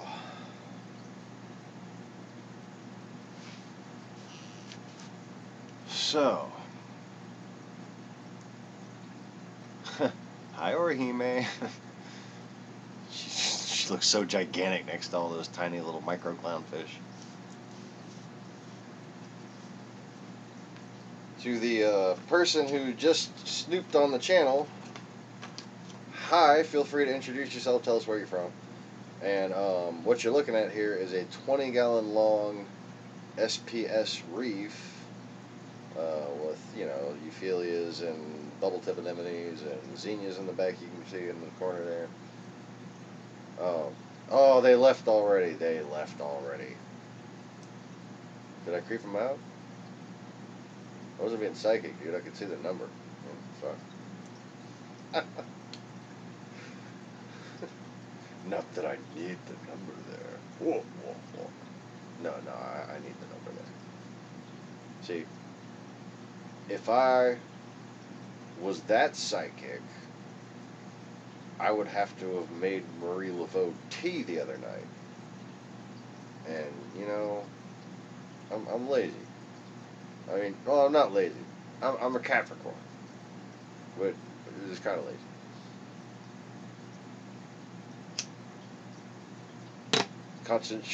Capricorns have a constant struggle between laziness and dignity.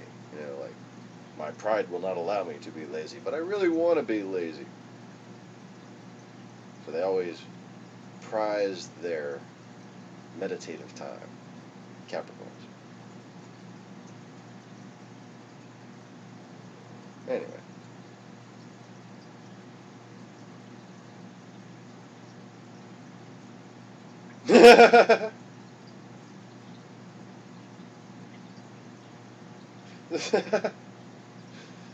Scribbles are cool. My grandparents used to have tiger barbs. Not bobs, barbs. They used to eat everything in their, the THEIR tank, comma, apart from catfish, or space hyphen, apart from catfish. Anyway. Sorry to go into proofreading mode there. But what do you care if you're busy eating tea?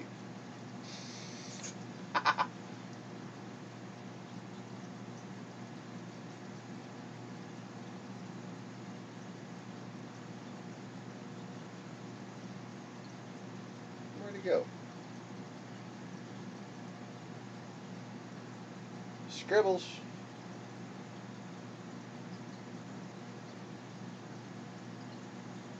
Smudgy is actually a little less bold as far as a way of referencing the way he looks.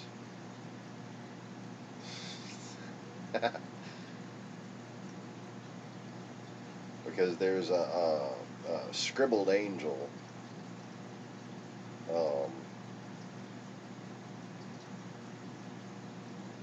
Kind of refers to one angelfish, but kind of also refers to the way many different angels look when they're juvenile. Okay.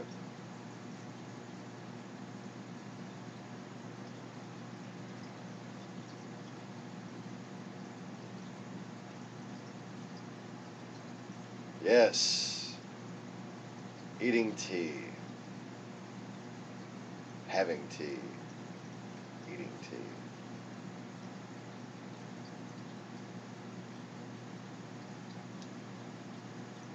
We used to have tea in New Zealand.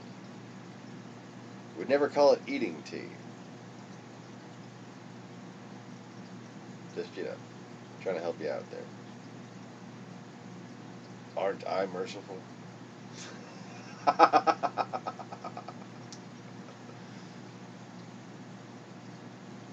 Wow, Kenny, you're the nicest captain ever.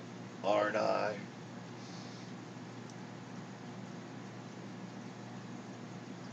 This little fucker.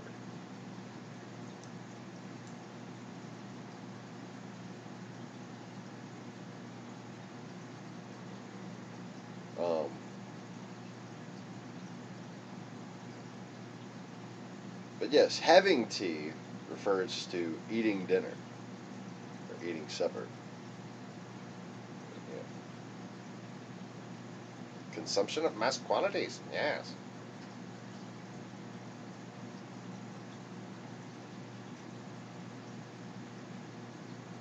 But first, you must not forget out.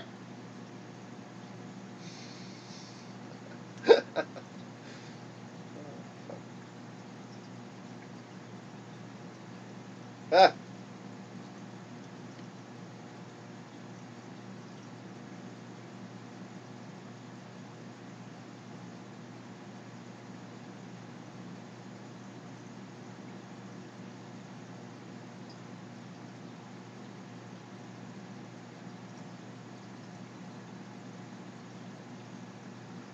So, anyways,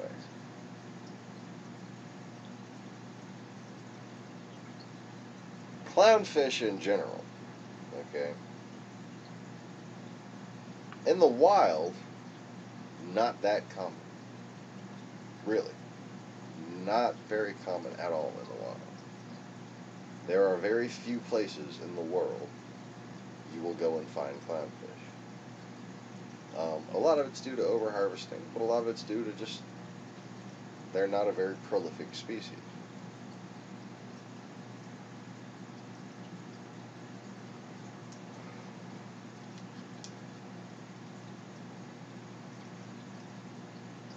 Clownfish in captivity, their price is based on two things, maybe three. How hard they are to produce, that is, how much they actually cost to produce, which a lot of it means, like how efficiently and condensed people can make their massive grow out when they grow a cellaris, okay?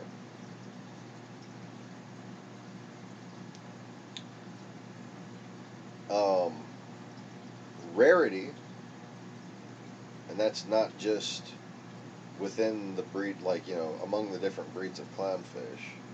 Rarity as far as their coloration goes. Okay, so when these fish here grew up, not all of their siblings came out looking like they did. I guarantee. And if they did, I want to talk to the people who did that, because that would be amazing. And it would reduce the value of that kind of fish. Unless, of course, basically the cost was justified, okay, so there's two ways to get a fish that looks like that. One is with sufficient minerals and a lot of luck, but you may be able to repeat the results more by, being really on top of and dosing a lot of those minerals. Okay? But either way, you have on one side rarity, and then you have on the other side increased cost. So what you're really looking at, more than likely, in any given scenario, in any given pair of fish that you see that they're asking for $300 for, is a mix of both. That fish is not only one of fewer, because it's a true percula for starters, okay, but because of its coloration. They're graded based on coloration. And the ones that turn out like that, man, shoo. It's luck, and it's extremely attentive detail to specific water chemistry. And those chemicals cost money. So,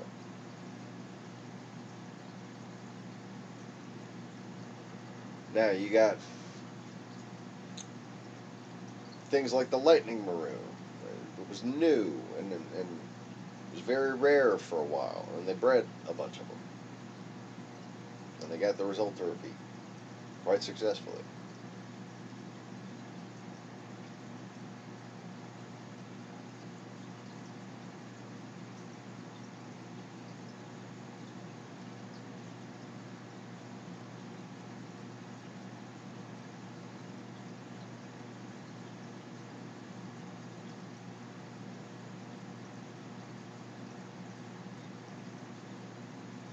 Oh, now I'm confused.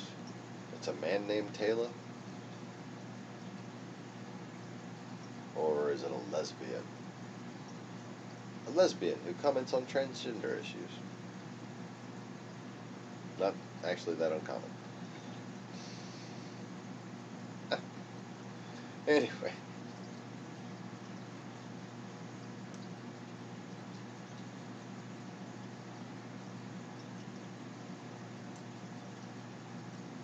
Alright. So, a lightning maroon. One of the main reasons why a lightning maroon is so popular is because captive bred maroon clownfish don't look all that great. Bob was what you called tank raised. And if ORA got bubbles and zoom, I'm suspecting they were tank raised, not captive bred. I still think they came from Quality Marine though, because they just look too damn. Man, Bubbles is a. She looks as wild caught as it gets, you know.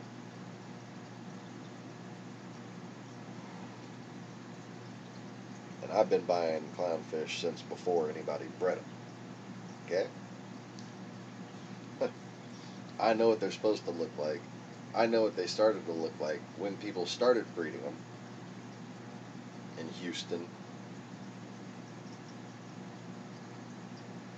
And,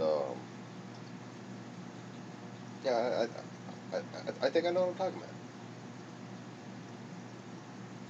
And if I didn't, if there was any doubt, I would say so.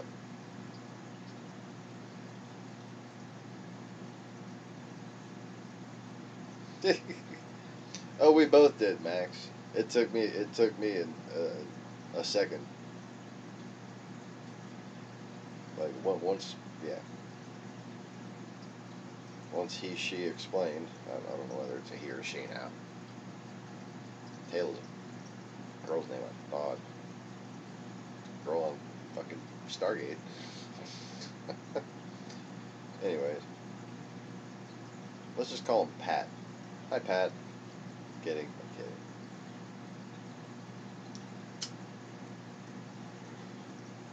So, anyways, another thing about maroons, and this is why now that the lightning maroon has become more prolific in the industry, in the hobby, like more available. Okay. Maroons are assholes. I mean, they are like special kinds of assholes. They're not just aggressive. I mean, they're genuine fucking assholes.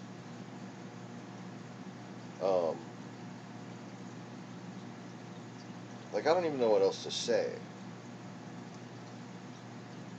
Like, Bobby was cute when he was little, you know? But that's about all you can say about most maroon clownfish. They were cute when they were little. Now, if anything goes near that cave, they fucking attack them.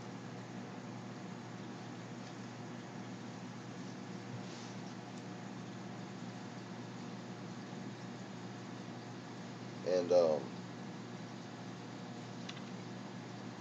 you will not only do well, not do well trying to keep a maroon with other clownfish, even in a big tank. Like, ew, skittishly and carefully done by the most daring of lucky people. Okay? But even breeding maroon clownfish, you got to deal with a lot of fucking drama. Okay? That's why there's so much drama with Mai, because Mai is half maroon. Total asshole. I love you to death, Mai. You know what I'm talking about, yeah. She was like totally like twisting her head towards the glass. She's up against it long ways. She like twisted her head towards the glass. She was looking at me, face on. That was hilarious. Hey, Mai. Oh, now she's ignoring. She faced the other way. Oh my God. She just bid me adieu.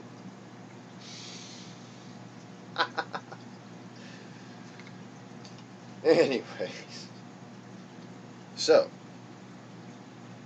I'm going to take a break, and then I'm going to compare maroons and other clownfish in my lecture. I don't have like slides or anything, sorry. I'm going to compare in discussion how other clownfish, even a celerus continually, compare to true perculas.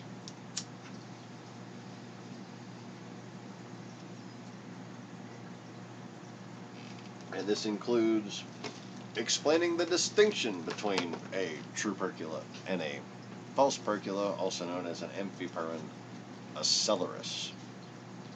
So, stay tuned, I'll be right back. Maybe I'll be left Mozart, front Beethoven, and rear Tchaikovsky. Yeah. Something better than this, yeah, yeah, yeah, yeah, yeah, yeah, yeah, yeah, yeah, yeah, yeah.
Alright.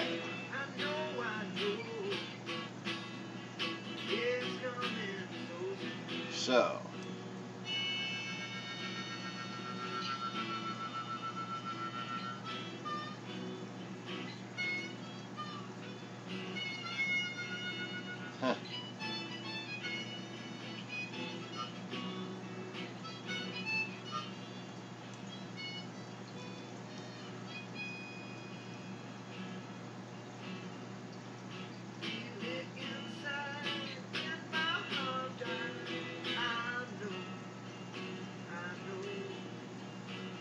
yeah, gender roles in family are necessary, but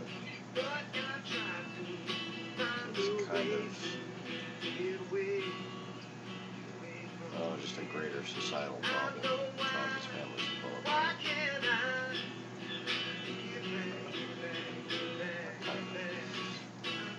Anyways,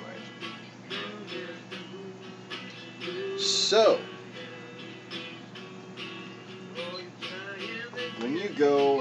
to a fishy fish store,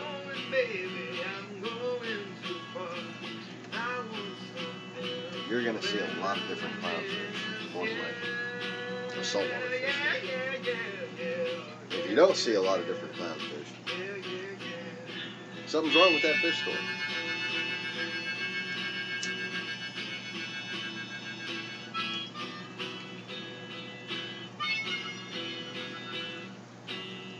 Clownfish are by far the best fish to buy. Okay, and that's just like a generic term because it's more than just like, you know, they're inexpensive, they're hardy, they're pretty, they're cute, they're personable, you know, they got personality. But it's actually deeper than all those sales aspects of it. Hi, Marlena. Look at Marlena just photobombing the fuck. She's so pretty.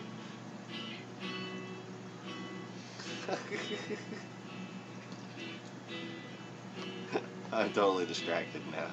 That's awesome. Hey, wee, look at me, hey. Oh, fuck was I talking? So, the other thing, I have no notes, I'm just, for some reason, able to maintain a good stream of consciousness today. Despite the very dramatic morning I had. Get these guys up here.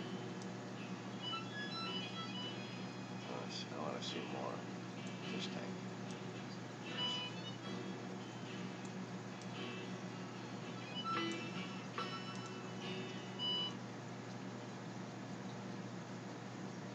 Alright. So, what was I talking about? You go in a fish store, you see a bunch of clownfish. Probably, at the very least, a store that knows the basics of the market. Okay, and not only are there obvious reasons, especially for a beginner, to have clownfish, but also, here's the deal. It's kind of both economically and environmentally responsible at the same time. Alright? Let me get it. Oh wait, no, I don't have any slack on that shit. Careful, Icarus. Whoa. Seems to have bent the camera a little bit. Let me bend that back.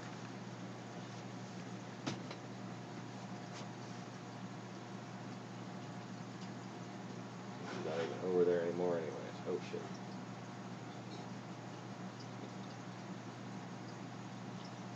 Alright, Valiance. Camera son.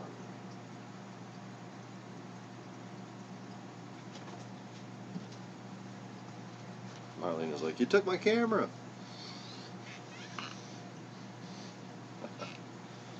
Alright. So anyways. I found my center.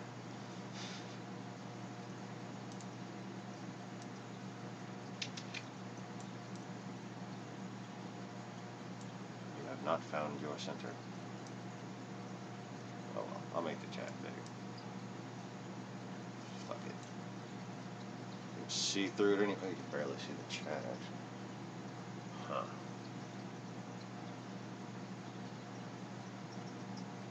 One of these things is clearer than the other.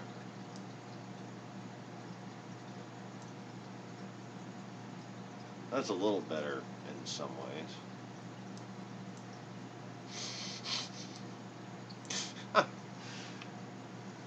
Not really.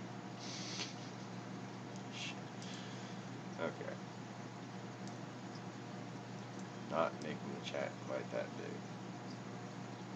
See the 4 people watching. Oh, those poor 4 people.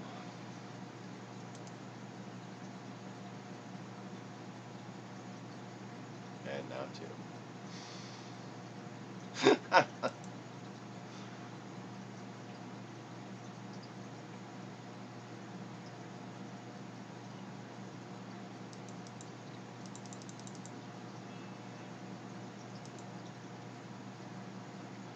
That hasn't really helped either.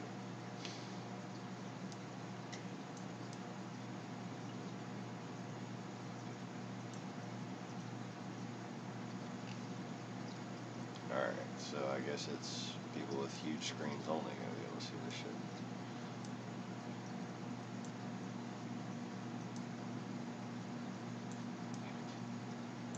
I just moved that over, I guess. It worked better in the softer light when the lights hadn't quite turned on all the way in the fish tank. I do have them. The white is only at 42% right now. On the lights. Yeah, I sit here and I forget that the fucking camera's on me. I'd be picking my nose, wouldn't even fucking know it. Holy shit. Anyway, yeah. It's like, holy shit, my face is there. Oh, wow. What have I been doing?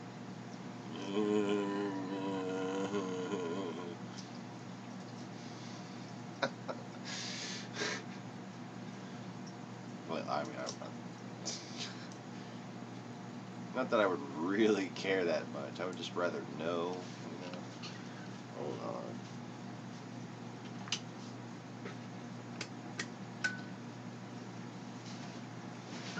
Ah! Okay. Lighting for myself is not required.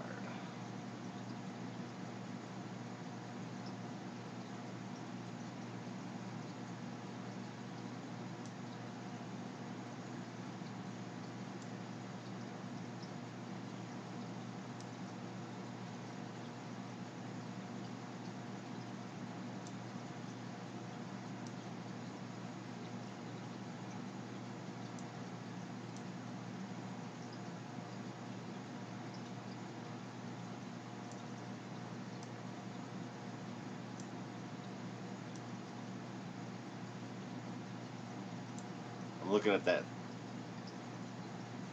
poor, not quite dying, but almost died coral. Right there in the middle. Trying to get the contrast and everything. Make it actually show up. I don't know if I'll be able to do that.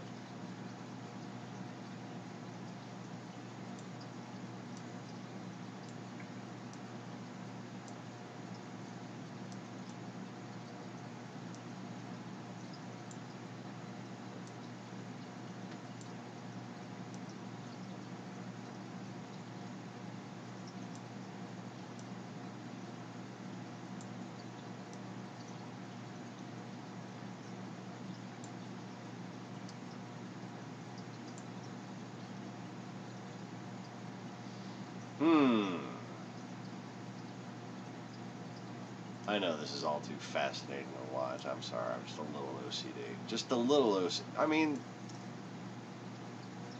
when it comes to certain things. When it comes to certain things.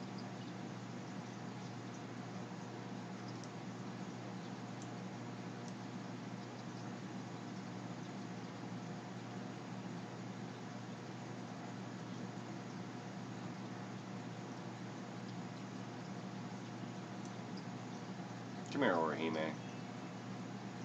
Orihime, go on the screen. Go on the screen. Perfect. Cool. Alright, that's as good as it gets right there. As accurate as I can get it anyways. Have a good one.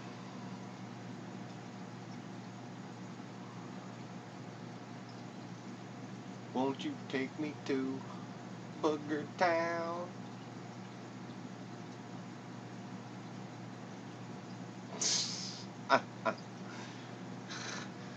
Coffee suppository, 2 bits. Wait, what?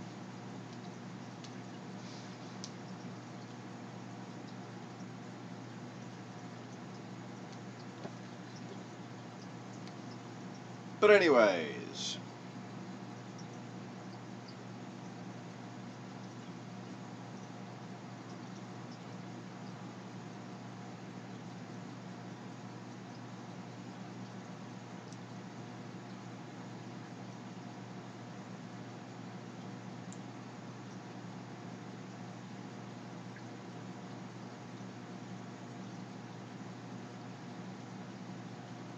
so it's not quite as lively in the top of the tank, but it's a little more lively with the 2 extra fish in there. Now we have 9 dwarves. I don't know what that means. Well, we got 7 dwarves and 2 assholes that sit in the anemones all day.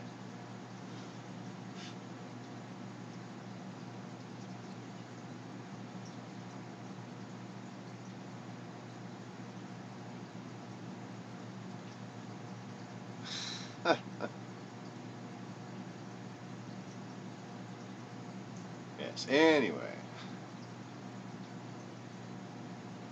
Oh yeah. So, all right.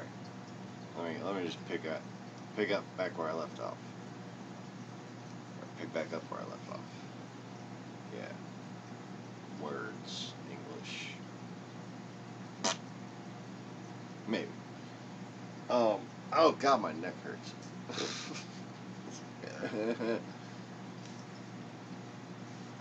Fuck.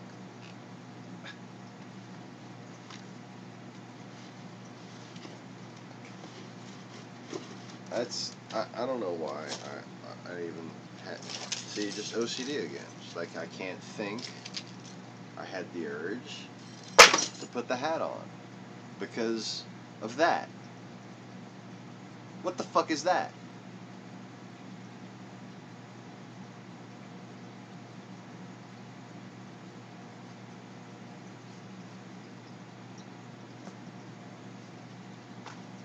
So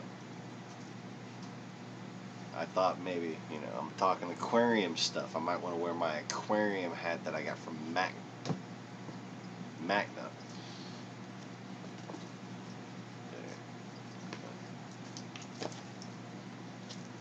I don't know what I'm doing, but I would laugh at this, so that's just not gonna.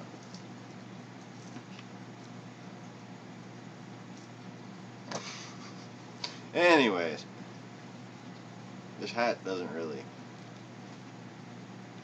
It's for people with fucking round heads, like holy shit.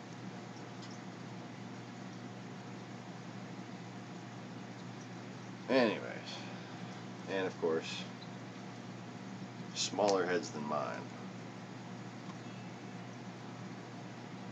I guess I'm just gonna have to resort to the one snap. To the one snap deal. I might wind up just duct taping the fucking back of this thing. I don't care. But yeah, see? The plastic things never work with just one snap, so you gotta put the fucking 2 snaps on there, for fuck's sake. Ah, my head's too big. Okay. So anyways.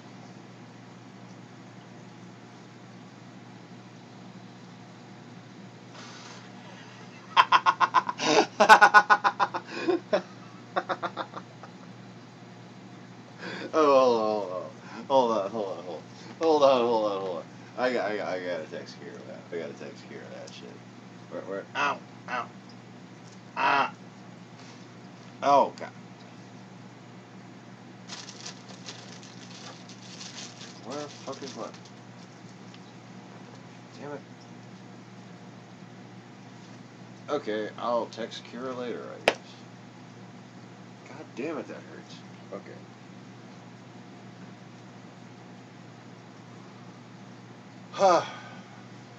Shit.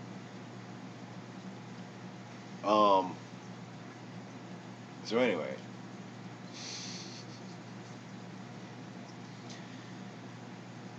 Oh, and now the fucking thing's gone red.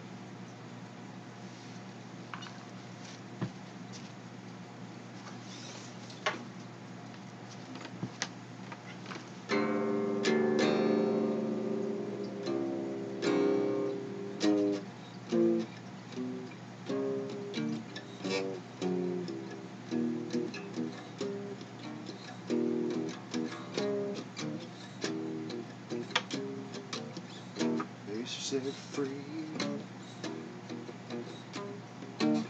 seen around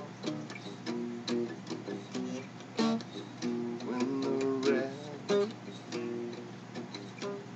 it blocks your stream.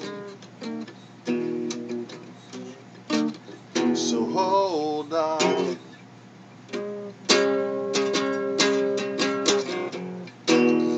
It's buffering horribly.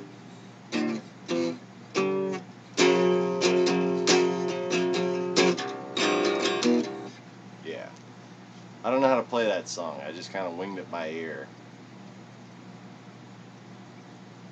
I haven't even attempted that since before Katrina, I don't think.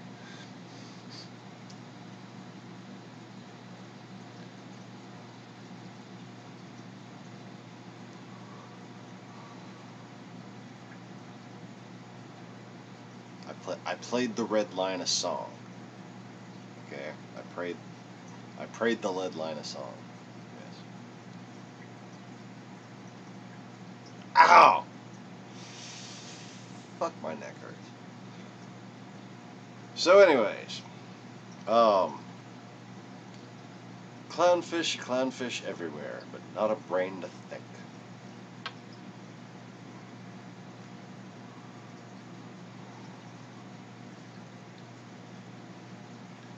So, then I realized I was playing one song on top of another. Ha! I'll play again.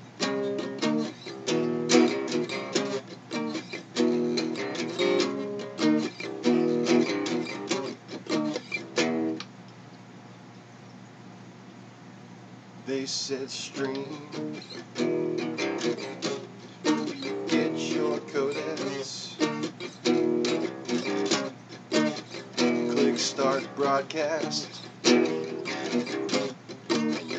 it flow. But late, but hold on, but hold on.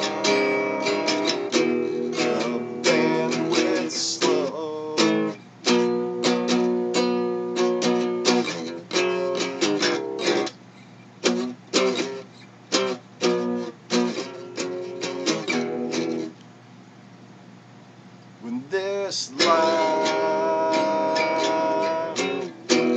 goes red again,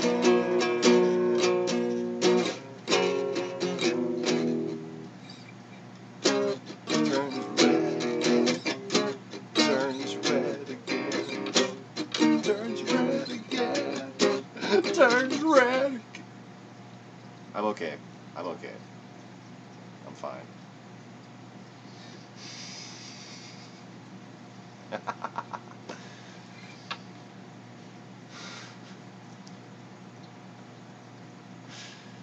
I was having way too much fun with that one.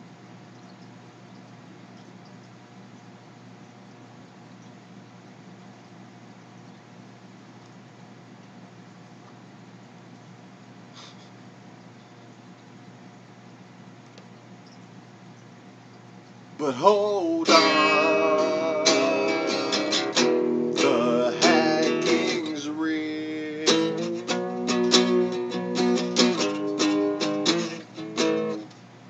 When this line turns red again,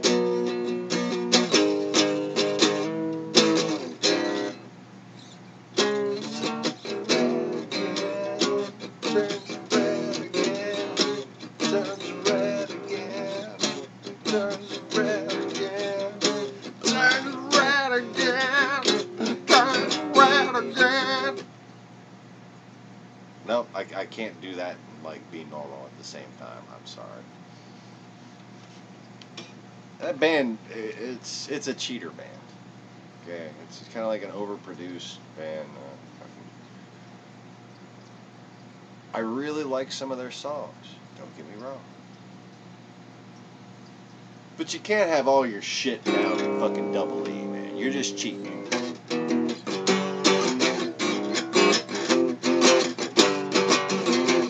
You just sit there and slide your finger around and make a song. That's cheating, okay?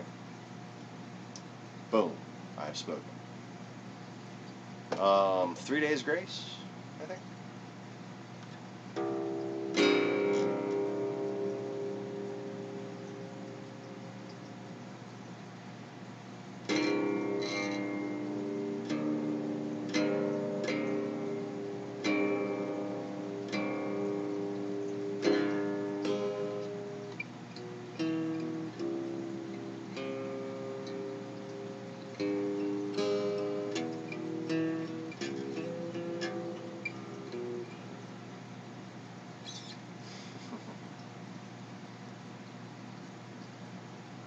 So, should I take a break and play that song? Since I have my guitar down tuned? Oh.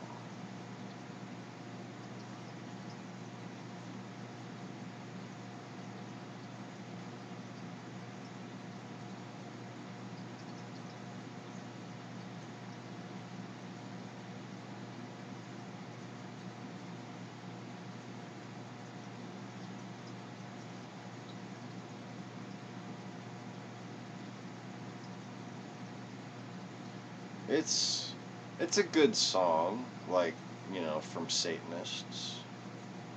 You know, so it's like, be guarded about getting too emotionally into that kind of music, but it's still good fucking music.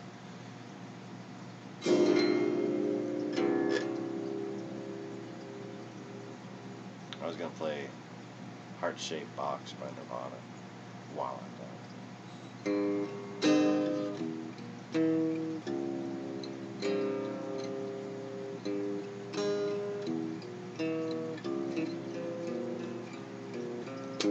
She asked me like a Pisces when I am weak. I've been locked inside your heart-shaped box for weeks.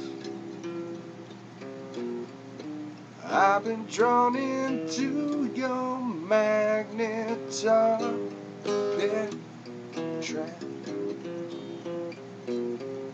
I wish I could eat your cancer when you turn black. Hey, wait, I got a new complaint. Forever in debt to your priceless advice. Hey, wait, I got a new complaint. Forever in debt to your priceless advice. Your advice.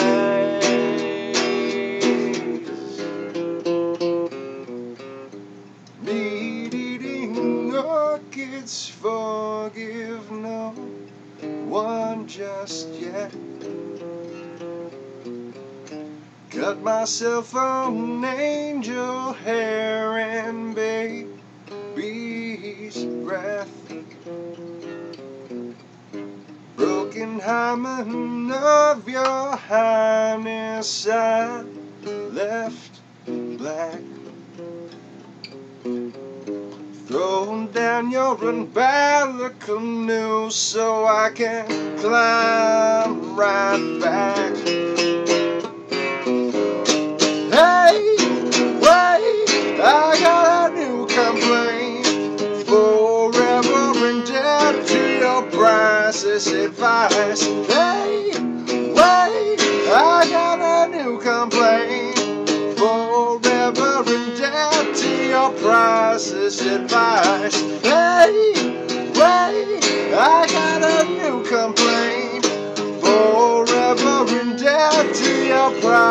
this advice, your advice, your advice, your advice.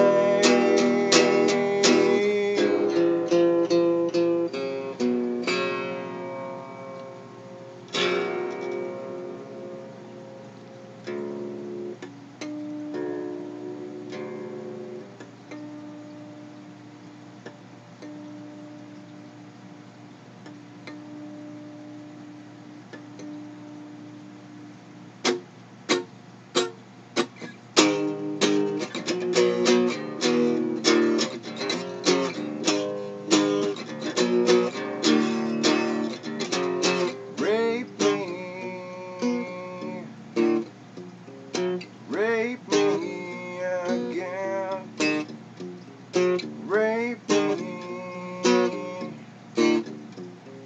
Rape me, my friend. I'm not the only one. No, I'm not the only one. No, I'm not the only one. No, I'm not the only one. Taste me. Do it and do it again. Taste me. Rape me, my friend. I'm not the only one. No, I'm not the only one. No, I'm not the only one. No, I'm not the only one. I kiss your asshole. I kiss your open soul. I appreciate your concern. You'll only stink and burn.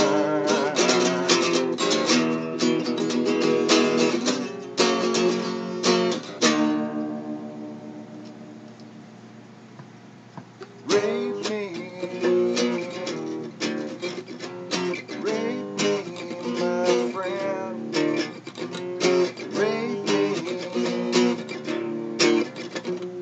Rape me again.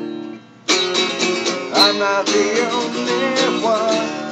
No, I'm not the only one. No, I'm not the only one. No, I'm not the only one. Right there, right there, right there, right there, right there, right there, right there, right there. Rape me.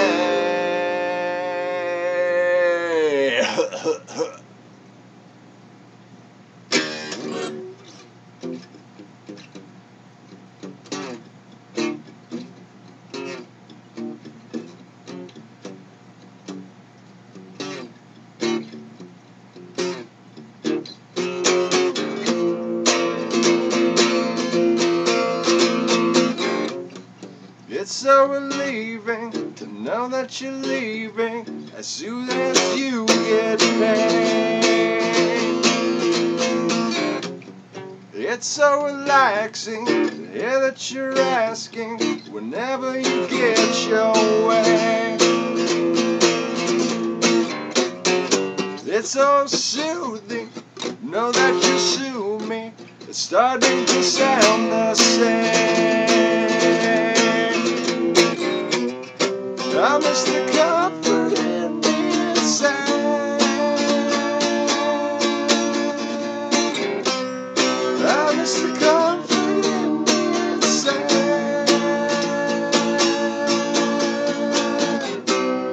I miss the comfort in the inside.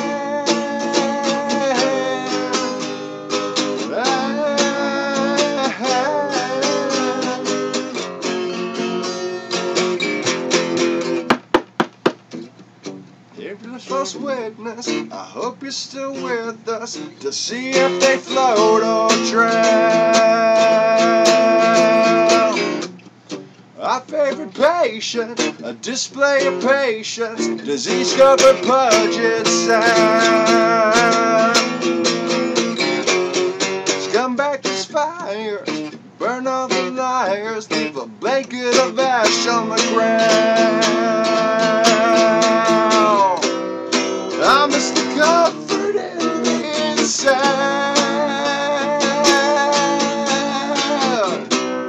I miss the comfort in the inside. I miss the comfort in the inside.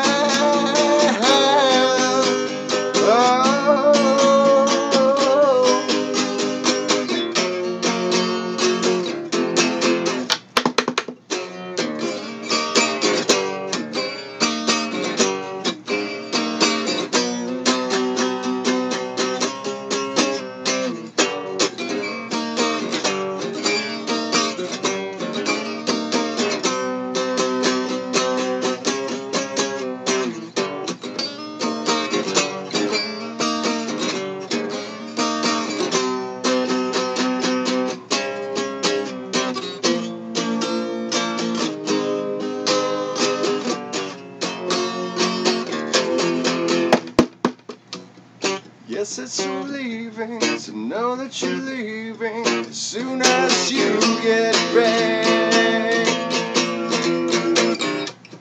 Yes, it's relaxing to know that you're asking whenever you get your way. Yes, it's so soothing to know that you're soothing, to know that you sound the same. I miss the cup. I'm fucking cramping up too bad, and I miss the ability to finish that song. I miss the ability to finish that song.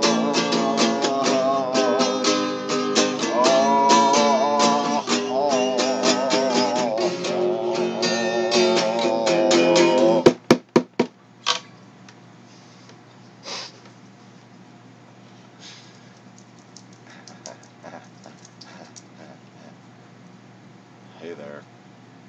Hey.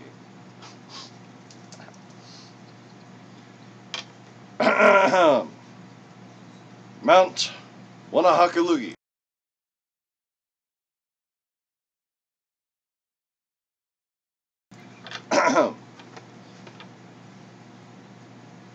The Ring of Fire. Ah, ah, ah.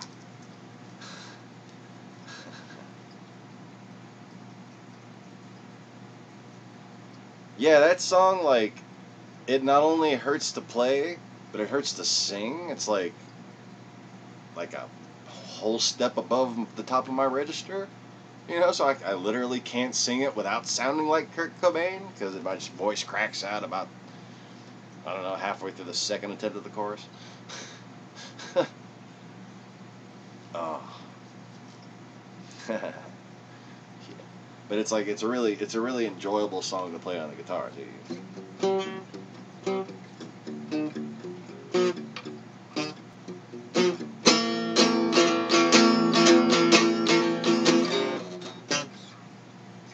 It's kind of like you just roll out the bar chords, kind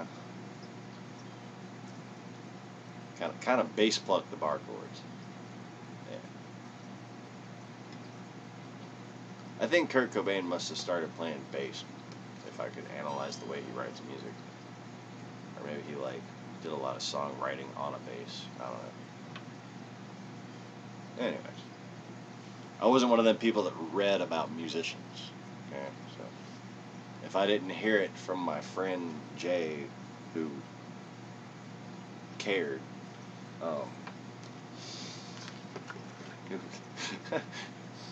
he's like, no man, Courtney Love. Okay. Probably. What can I do about it? I can't do anything about it. I can just miss the guy. You know, that's all I can do. And I got no choice but to, but to fucking forgive Courtney Love. Because if it took that experience for her to make the fucking music that she wound up making, and, Kurt Cobain could have sang some of them songs, but it was meant to be that Courtney Love sang them songs.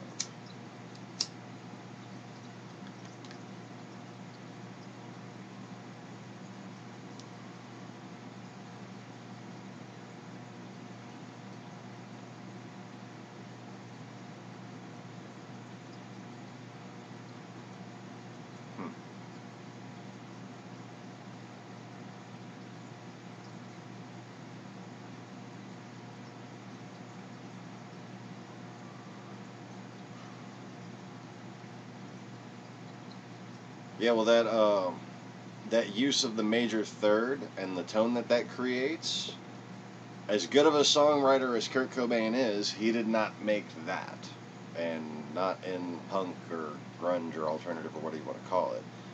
The original artist that did that and became the genre known as alternative was Ian MacKaye from Fugazi and Minor Threat. So there's some punk rock trivia for you from a genuine Houstonian punk rocker, well, formerly. How the fuck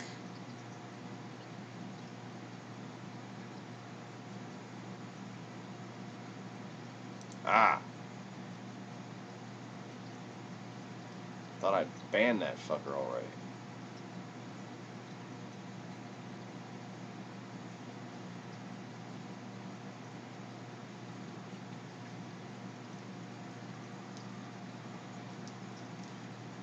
Oh my, like forensic server analysis would yield so many results.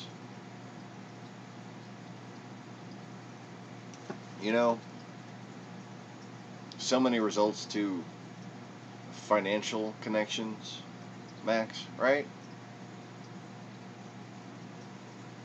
They're not very smart. They just assume nobody's watching.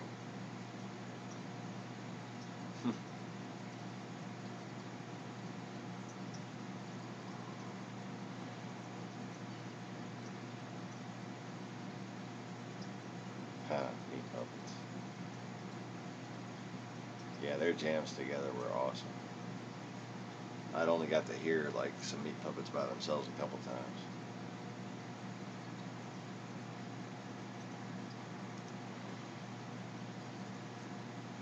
I mean, they're being pretty bold when, most people can't see this broadcast, but then a troll bot with financial ties somewhere can.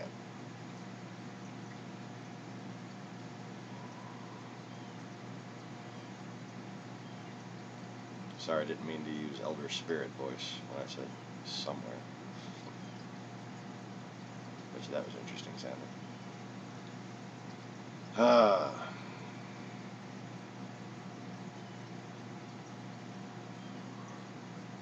Still waiting for you to make a deal, dearies.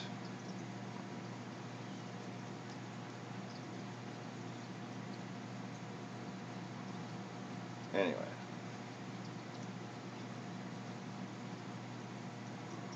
Got me wanting to play, what's it called again? The David Bowie Meat Puppets one.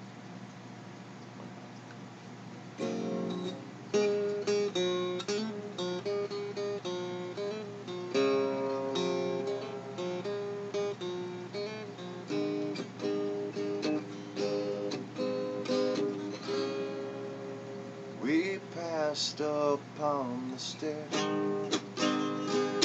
Spoken wasn't well, although I wasn't there. He said I was his friend, which came as a surprise. I spoke into his eyes. I must have died alone a long, long time ago. Who knows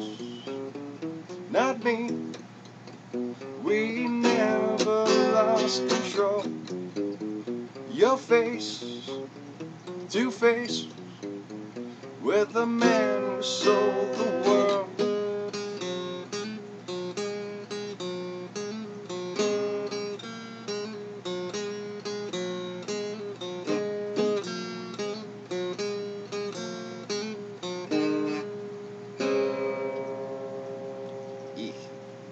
I laughed and shook his hand, made my way back home.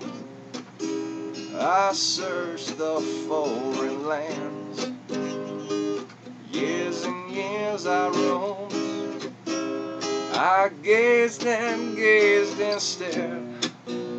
We walked a million years. I thought you died alone a long, long time ago.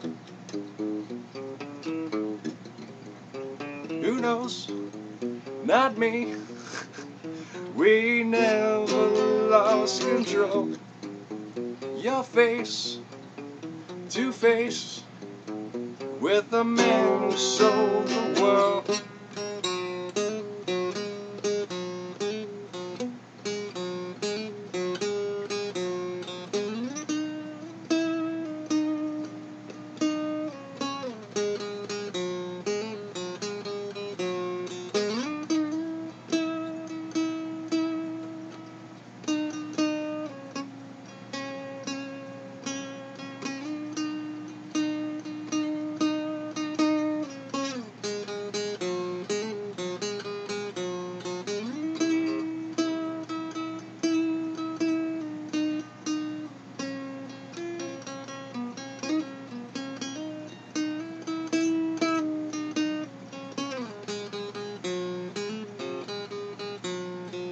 Who knows? Not me. We never lost control. Your face to face with a man who sold the world.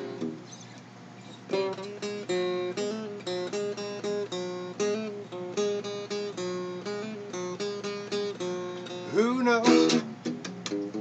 Not me. We never lost control. Your face to face with the man who sold the world.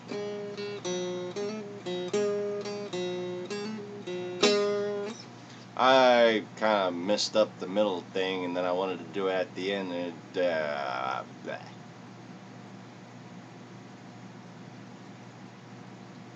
It's not exactly an easy one to play, is it? Can you do this while singing? Who knows? Not me. Apparently neither can I. Who knows? Not me. We never lost control.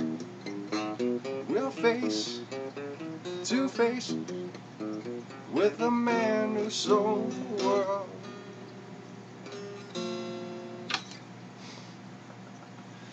Anyway.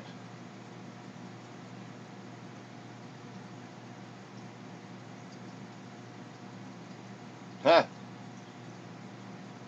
Right. Live and unrehearsed. You know, you practice, you let your hands rest, then you play a couple songs at a time. As opposed to me, you know, I'm used to just like, hey, I'm drunk enough to play, give me the guitar for an hour and a half.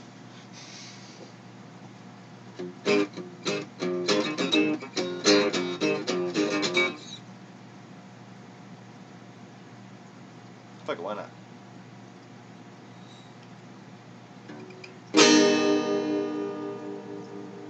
Dookie. Wait a minute.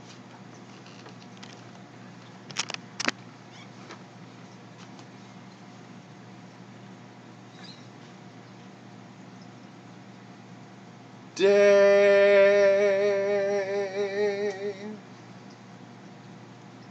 after day, I will walk and I will play.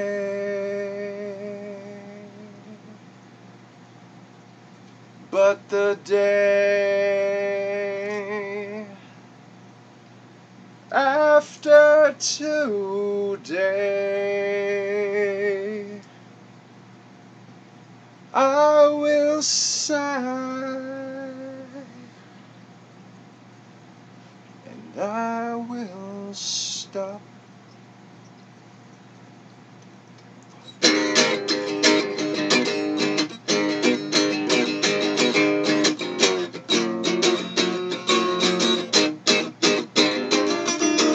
Why can't I get just one kiss? Why can't I get just one kiss? Believe there's some things that I wouldn't miss, but I look at your pants and I need a kiss. Why can't I get just one screw? Why can't I get just one screw? Believe that I know what to do, but something won't let me make love to you.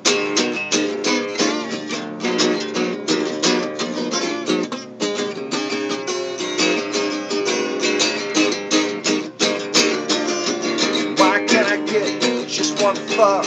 Why can't I get just one fuck? It has something to do with love, but I waited all my life for just one day.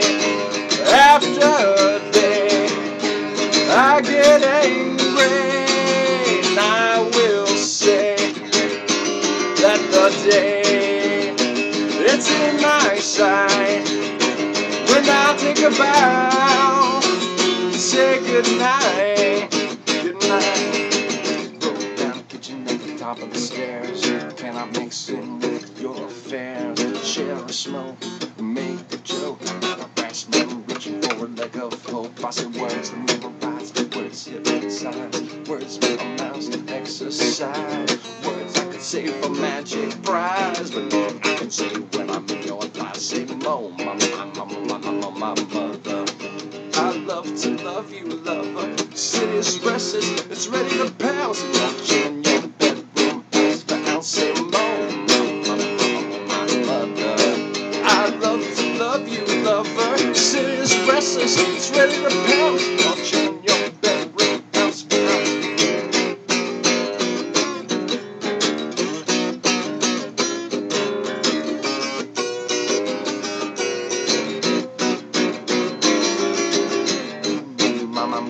Mama, take a look now, your boy is gone. He's walking around like he's number one. Way downtown, anybody my gun said, don't shoot, shoot, shoot that thing at me. Don't shoot, shoot, shoot that thing at me.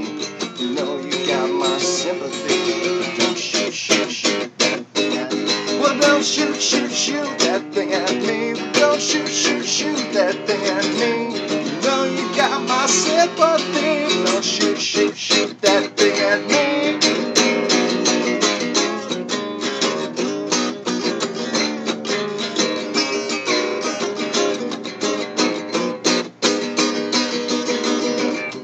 Kitchen at the top of the stairs.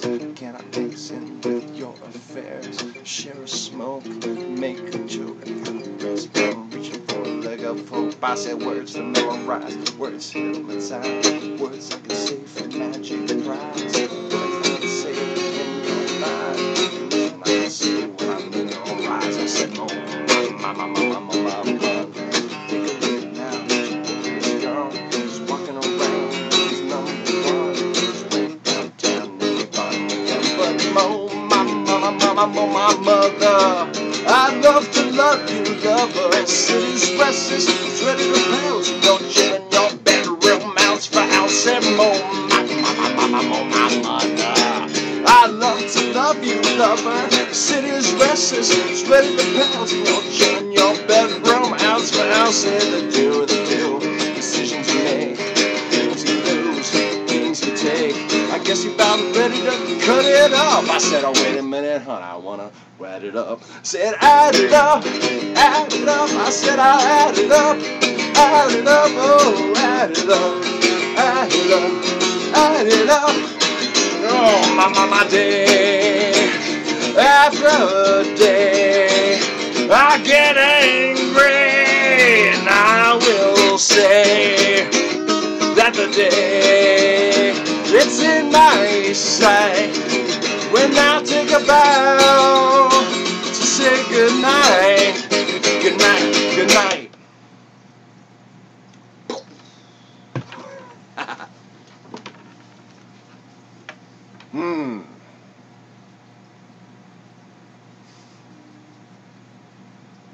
Another song I enjoy playing. And like, I did that the way I wanted to that time. I want to record that and fucking memorize that version of it that I just pulled out. My favorite verse, I did it twice. Yeah. I'm sure somebody caught that.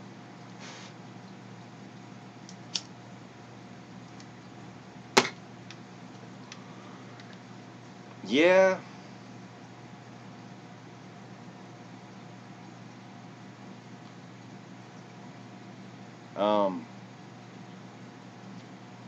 Plenty of people have told me you should go on American Idol or something like that. A, no, and B, they can kiss my ass. Maybe that'd get them somewhere, but yeah, they can kiss my ass.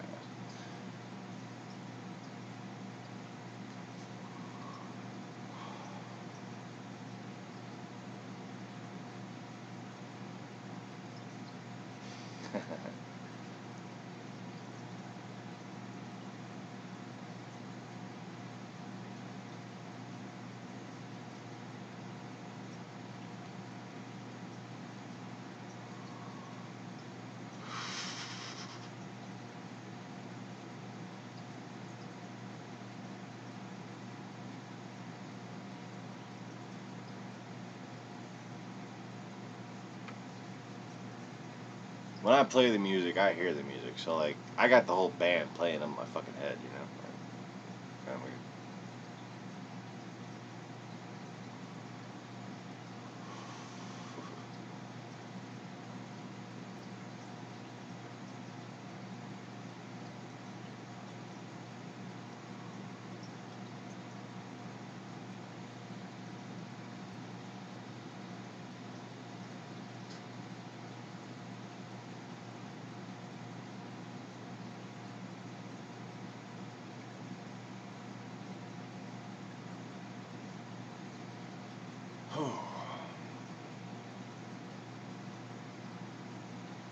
Ah.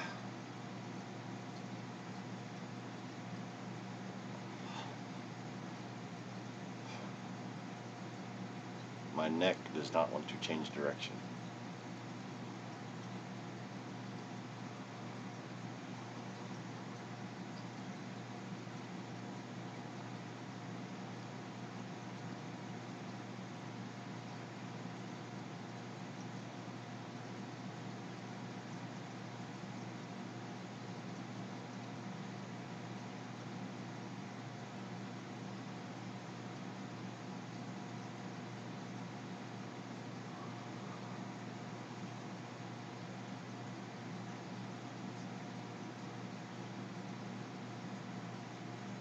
But anyways.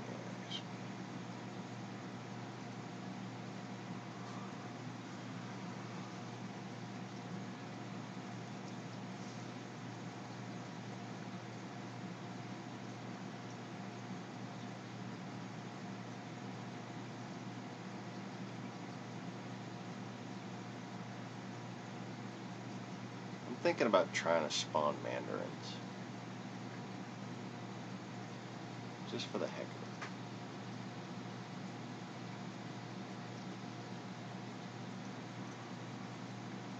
it. Just not thinking I'll even be successful. Just to try. Just to collect data. Just to see if I can even get a survivor. For how long it survives, you know? Like, I got it all planned out in my head. Based on, you know, the research that I've done and the experience that I already have.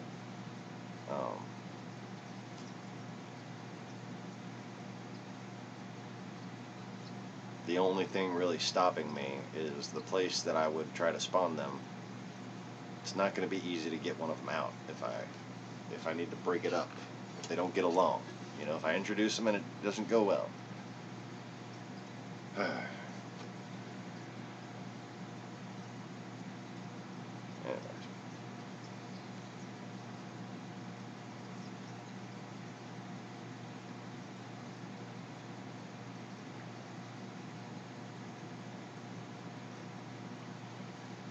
What I really need is like a 55 gallon. At the very least, like a 29 gallon, you know, for the height of it. But I'd have to have that just filled with food, if that were the case. Otherwise, they would need to feel very secure in territory and be well fed with food. But that's the plan with the store, is to breed mandarins. At least once per year, do a harvest.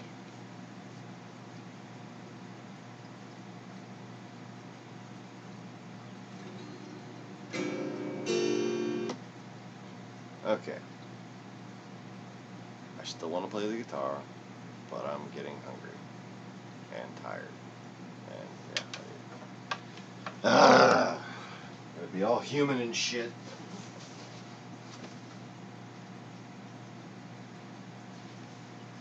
So anyways,